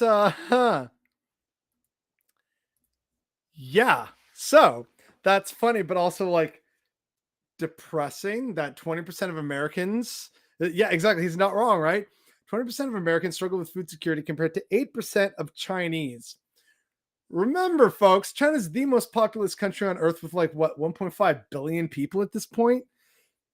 But the whole I also love that part at the end where he leaves and he's clearly like, somewhere in like a bit of a sketchy neighborhood in like Philadelphia or something.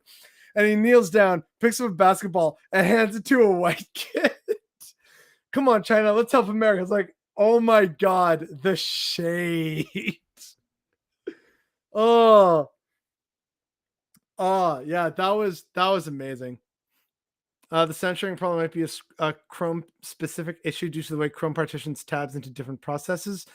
It might be, but I found that like the workaround for that is like I just stop sharing for a second and then show that specific tab that has the video running through it, and that seems to work just fine. So I'm happy with that. But yeah, 8% of the Chinese population is a lot more than 20% of the U.S., isn't it? I don't know. Look, man, I don't want to do math right now. I'm hungry. And yeah, that means I got to go like I should have been defrosting my meal from the freezer this entire time, but it's fine. The microwave's strong. I'll just, nuke it for a few extra minutes. So, that was that. And then last bit of some good news. There is a video attached, but we don't really care about the video. We only care about the news. And this is the news. A Saskatchewan facility is going to produce eco-friendly fertilizer made from peas, lentils, and oats. All relatively sustainable, green, and it's not going to be as environmentally harmful and destructive. So, positive development from the prairies of Canada. Is it, wide scale yet? No, but it's a good positive step towards more sustainable agriculture. Wait, oh no. Okay, 30 million. Okay. Oh, you did the math already? Okay, all right. So if that's 30 million Chinese, that's still less than Americans because that was like what, 45 million Americans? Okay, sorry, 30 million more. Okay. Oh man, that's still though, it's just like good lord. Um but yeah, so here's like the last sort of little bit of like good news that we have. So now all right. Venus rant. So, like, first we have to talk about the problems with Mars and why Elon Musk and others are so obsessed with it. First, it's the idea that in the past, it was potentially habitable, right? Like, the idea in people's imagination is like, well, what if Mars was just kind of like another Earth with like forests and streams and rivers and an atmosphere and stuff? Here's the reason why its atmosphere left, though. It doesn't have a strong enough gravity and a dense enough core to create a magnetosphere that shields the atmosphere from being blasted away by cosmic radiation.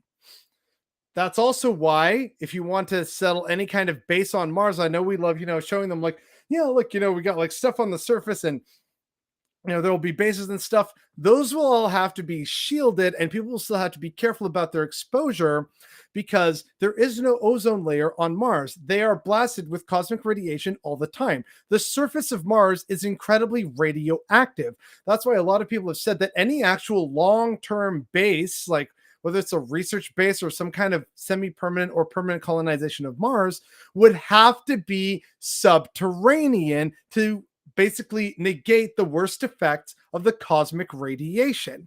So that also flies in the face of Elon Musk's whole thing of like, we'll live in glass towers on Mars.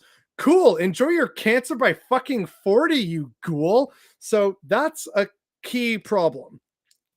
The main problem to take away from that, though, is that because Mars's orbit is elliptical, because it doesn't have a proper stabilizing like moon or stellar body, it kind of like tilts very weirdly and chaotically during its orbit. It does have obviously like winter and summer. It's why the poles grow and contract with the changing of Martian summer and Martian winter. But the core problem is that their molten core doesn't produce enough of a magnetic field to negate and deflect the worst of cosmic radiation, which is what blasted away their. If they had an atmosphere and were a green Mars before, that's what blasted away most of it and rendered it the inhospitable planet that it is. All right. Okay, so 96 million total for China and 1.45 billion people. Okay, good. Okay, so I was close to the 1.5, but I overestimated by several million. Okay, so in order to like kickstart a magnetosphere, like that's something that would be needed. That requires so much power and generation that we do not have the technology to do so. So the other thing that people need to do on Mars is what other people have said is honestly, in the interest of safety, any kind of base or habitation would need to be buried underground. So like, okay, we land a base and then pile it high with dirt, or you find a cave system, put it in there and like shield it. Like it would require a lot of work and still be incredibly dangerous for people on the surface. Other main problem with Mars that no one likes talking about beyond the whole magnetosphere thing. Humans, like the law of evolution is that we adapt to our environment. Humans evolved to life on Earth, meaning we require an atmosphere that is basically the current composition. So like 70 what percent nitrogen, 21% oxygen, and then a few other gases that are like other gases, right? Some of these gases also have a heating or cooling effect and reflect some of the sun's heat and energy and stuff away, which helps keep the planet's like albedo kind of in check, or at least it did before we started fucking around with CO2, right? So that's a part of the problem. And that's also why some people saying, well, if we just, put a lot of CO2, vomited CO2 on Mars instead of on Earth, that would cause like, a greenhouse gas effect, because that's what happened to Venus, right? And yeah, there's, that is a possibility. But think about that for a second. That suddenly means that, with the issue of, putting like more carbon, if you put so much that you require the greenhouse gas effect to heat the planet, if it keeps cascading, it becomes uninhabitable like Venus. I'll get to that in a second. So the other thing about Mars, beyond the whole problems with like magnetosphere and it's like freezing, so you need to really like warm up the atmosphere a lot. And even then it could just be blasted away because no magnetosphere. Also, humans are adapted to gravity. You need one Earth's equivalent or thereabouts of gravity for proper bone density. That's why when you go into space as an astronaut, you have to exercise all the time to keep your bone density up, because in space it just kind of all falls apart because it's weightlessness, right? The weight on Mars is a fraction of what it is on Earth. Like it's heavier than the moon, but it's like, I think Mars has like something like 0.65 Earth, like comparable Earth gravity, if you use the unit 1 as like the unit of Earth's gravity. So it's got 0.65 G's of Earth's gravity. The only other planet in our solar system that has a comparable size to Earth and a comparable gravity is Venus at 0.9 Earth gravity. So that is close enough that, like, what? Fairly comparable, only off by 10% more or less. Also, right now with Venus, the Earth's upper atmosphere would be suitable for like airships and stuff. In fact, there's a NASA concept plan called HAVOC, which is like high altitude Venusian orbital concept or something like that. Hell of a name for it. Okay, it's like 6.5G is actually habitable, not necessarily comfortable, but habitable. Yes, but still problems with bone density and like human adaptability. 0.9 of Venus would definitely be a lot better. So the other thing is that like in the higher atmosphere of Venus, it would be much more amenable to human habitation. So you wouldn't need as much prep and stuff. It also takes way shorter due to like solar orbit rotations for missions to reach and resupply Venus than it does to get to Mars. The other thing is that some people who have been studying more the terraforming of Venus, the other problem with Venus, and it's part of why the greenhouse gas went runaway for a while, is because Venus has an achingly slow rotation. So Earth has a pretty fast rotation.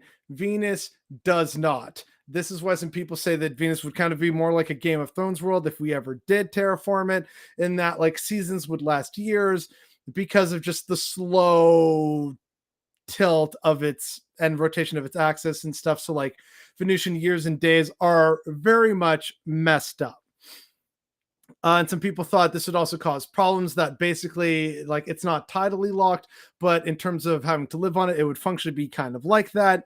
But then they ran more of the numbers and found that if they were able to siphon out, and this is the biggest obstacle to Venus, is its current incredibly hot, densely pressurized, and poisonous atmosphere.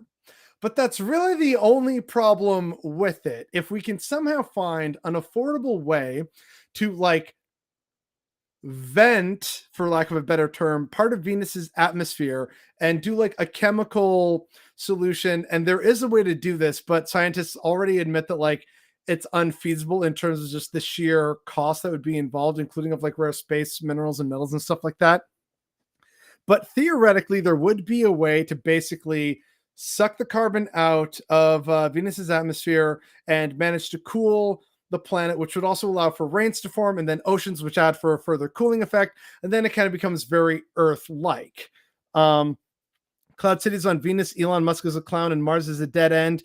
Yeah, absolutely. And like they've already done sort of like mock-ups or like not mock-ups, concepts or proof of theories for what a kind of floating space station would be like in Venus's atmosphere. And then there's the Havoc kind of like blimps that would be in Venus instead of like, having to land and stuff like that.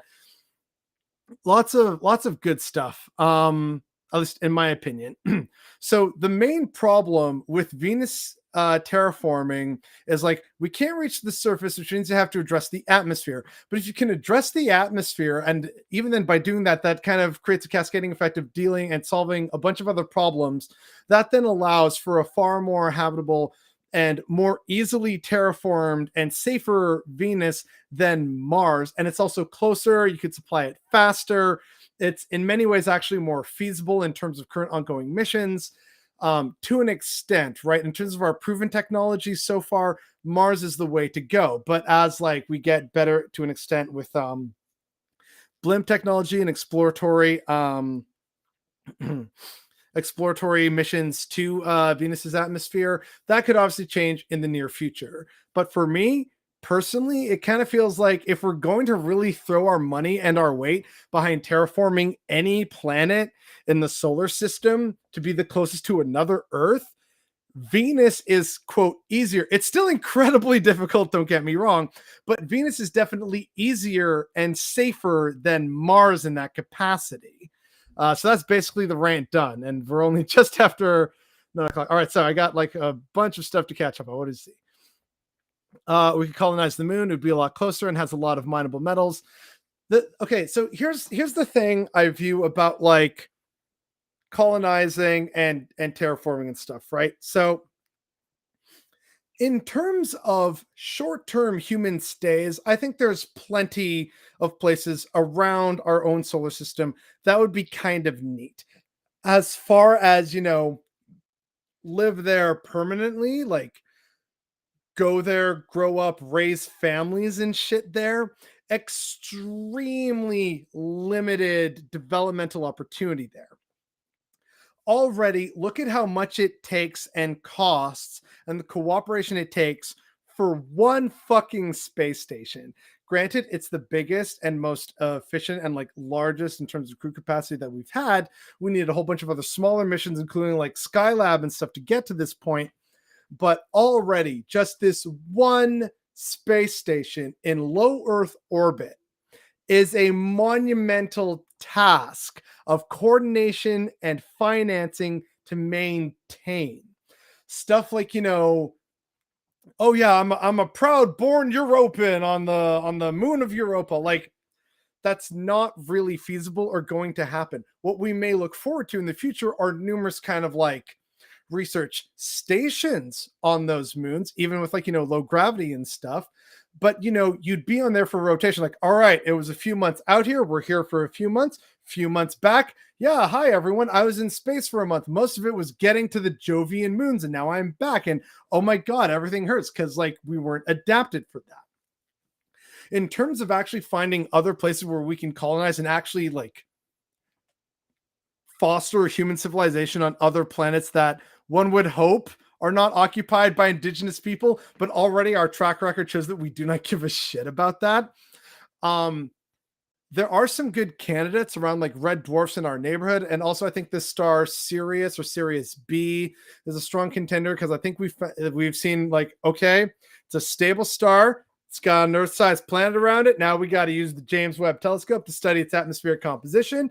Maybe we're Gucci in the Sirius star system. But in terms of our closest solar neighbor, it's absolutely Venus in terms of being able to terraform so that we can actually have like born and raised Venusians in like future millennia.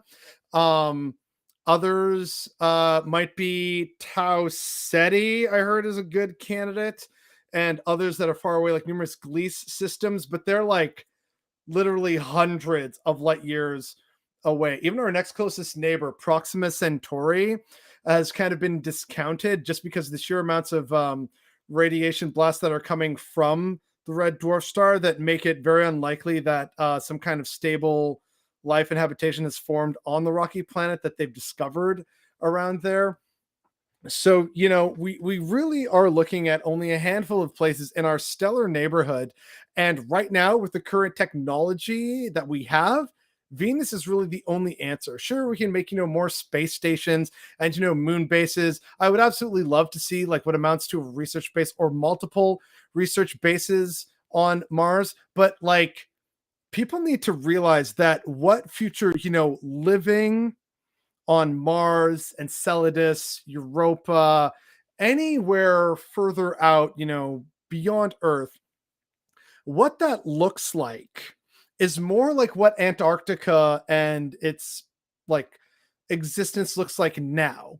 Numerous bases run by various different organizations or nations working with each other to resupply, the various different bases, and they don't stay for like certain seasons or certain times of the year because it's just way too harsh. And people go, they do research, they do science, and they live there for a few months to maybe a year, like over winter, depending on the research that they're doing. And then they go back home to their families, do more of the research, and then they come back and do it again, in a year or a few years. So that's really what, like, in my opinion, that should be the future of Mars. Mars should absolutely, we should send people there and more robotic missions.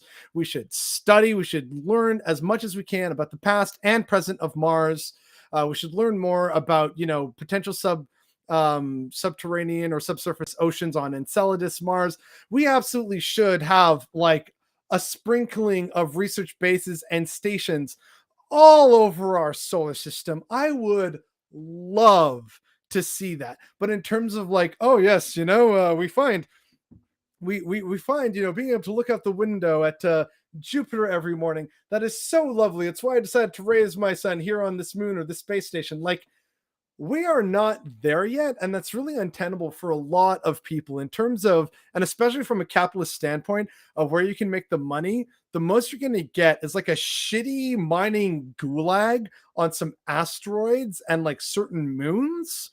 And the best case for like a, with different nations and a proper government and like trees and air and shit, Venus is our best bet because it has much of like the stuff that we kind of need as the basic building blocks.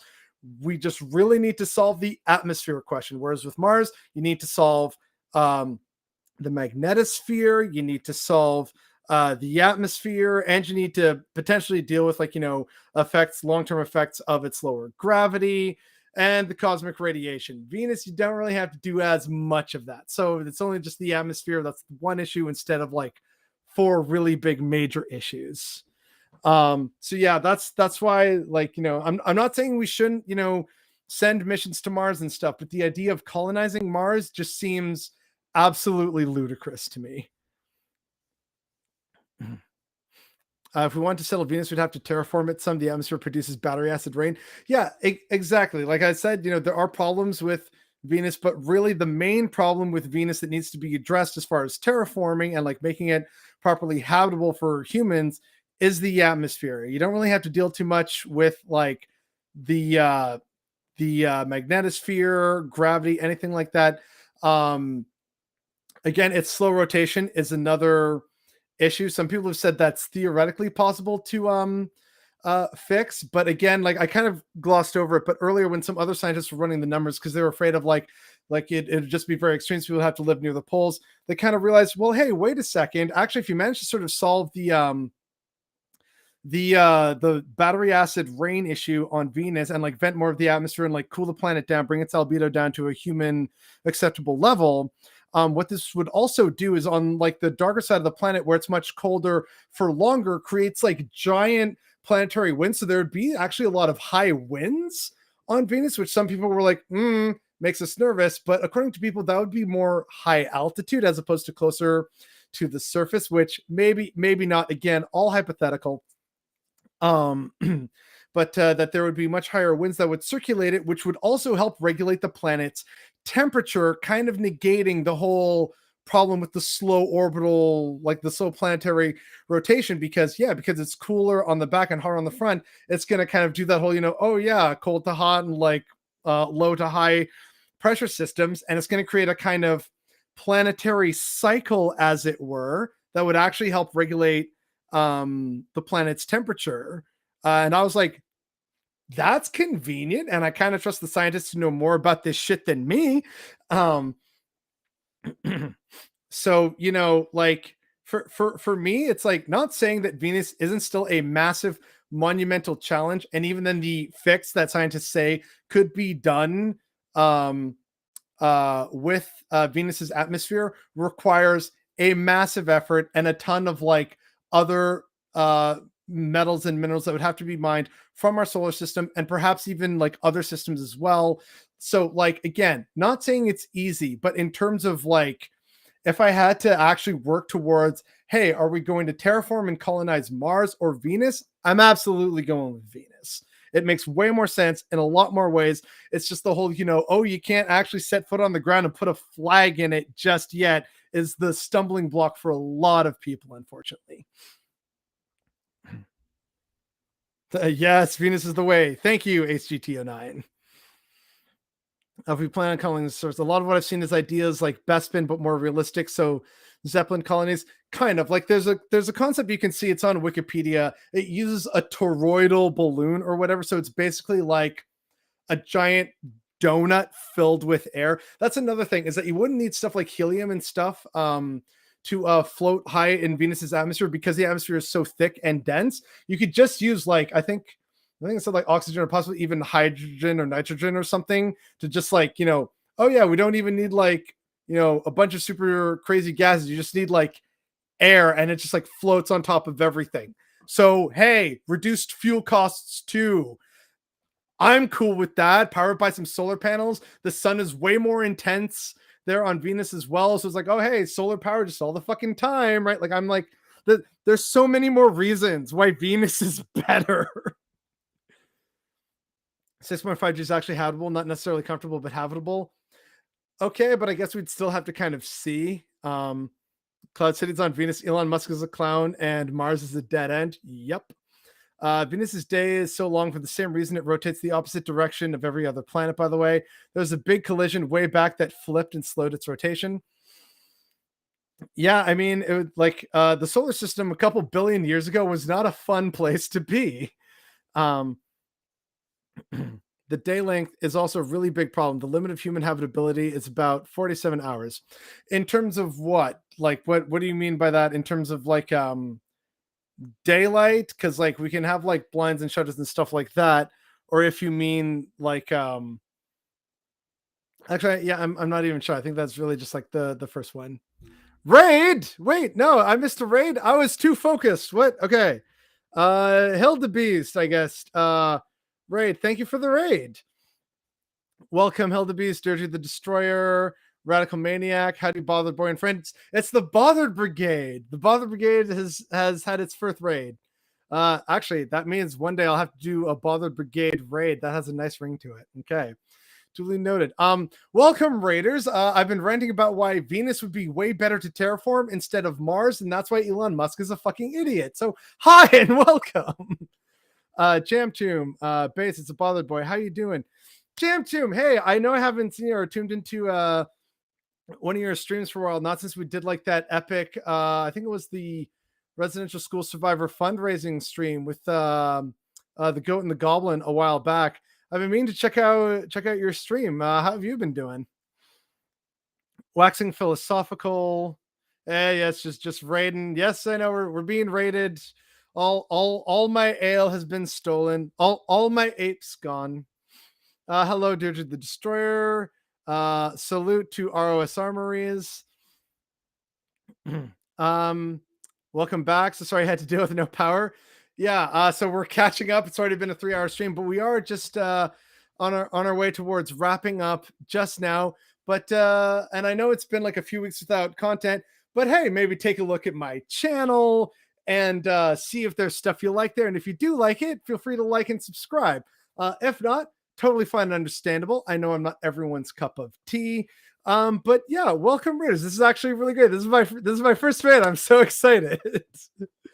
uh, and you said absolutely. I agree that it's insane to think of colonizing Mars at this stage. Like, yeah, like I believe in like research stations and stuff throughout the solar system because I think it's important to study and understand, just like learn new stuff. And maybe we do find, subsurface oceanic life in like Jovian moons or in the moons of Saturn, or we find, oh yeah, wow, Mars actually was totally habitable. So what happened? And we study that and like we learned a bunch of stuff about that. Like, yeah, there's a bunch of cool stuff that we could do. I'm absolutely in favor of that. But in terms of like, if we got to terraform one of our planets, Venus.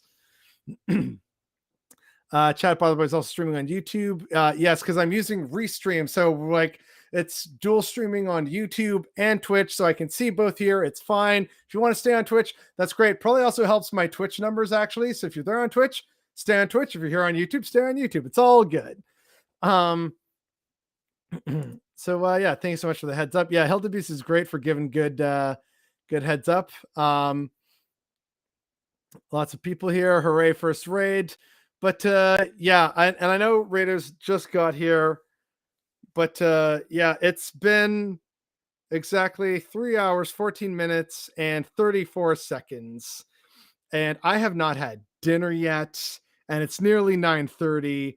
I started this at like just after 6 o'clock after dealing with a few initial technical troubles getting the setup because it had been off for a few weeks. But I just want to say thank you all for being here. Thank you for all the like donations earlier. I think it was Charlie Lamau who gave like 50 Australian dollars, get the pitchforks, your $2 donation, and someone else, I don't know if it was Old Gus or someone, or maybe they gave the $2 was from Get the Pitchforks, but someone else gave a few like I think $5 USD as well. So thank you all for just like being so generous, not only with your time but with your money, and for coming back to this after 2 weeks of basically being not entirely untrue, that I was basically in the dark for a long time here. Thank you for tuning in, whether you were on Twitch or on YouTube. It really feels great to be back. Thank you everyone who was here.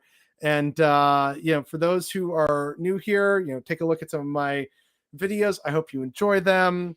And thank you all for letting me rant about Venus and Elon Musk at the end, and for going through again. Like, we covered a lot of really unfortunate stories from earlier on in May that people might have missed, and we're gonna just do the same thing next Monday. But we had some good fun breaks and some stream candy. That funny video from China about helping starving American kids. So I hope people did have a good time, and you learned something new, and you all have a fantastic rest of your evening. And thank you all again for making this yet another fun, awesome, and successful stream. I know I'm new and scuffed at this, but it was great to see a lot of familiar faces and people knowing each other. It's just a great little community. It's absolutely warming my heart. I love to see it. I hope everyone had a great time, and everyone enjoy the rest of your night.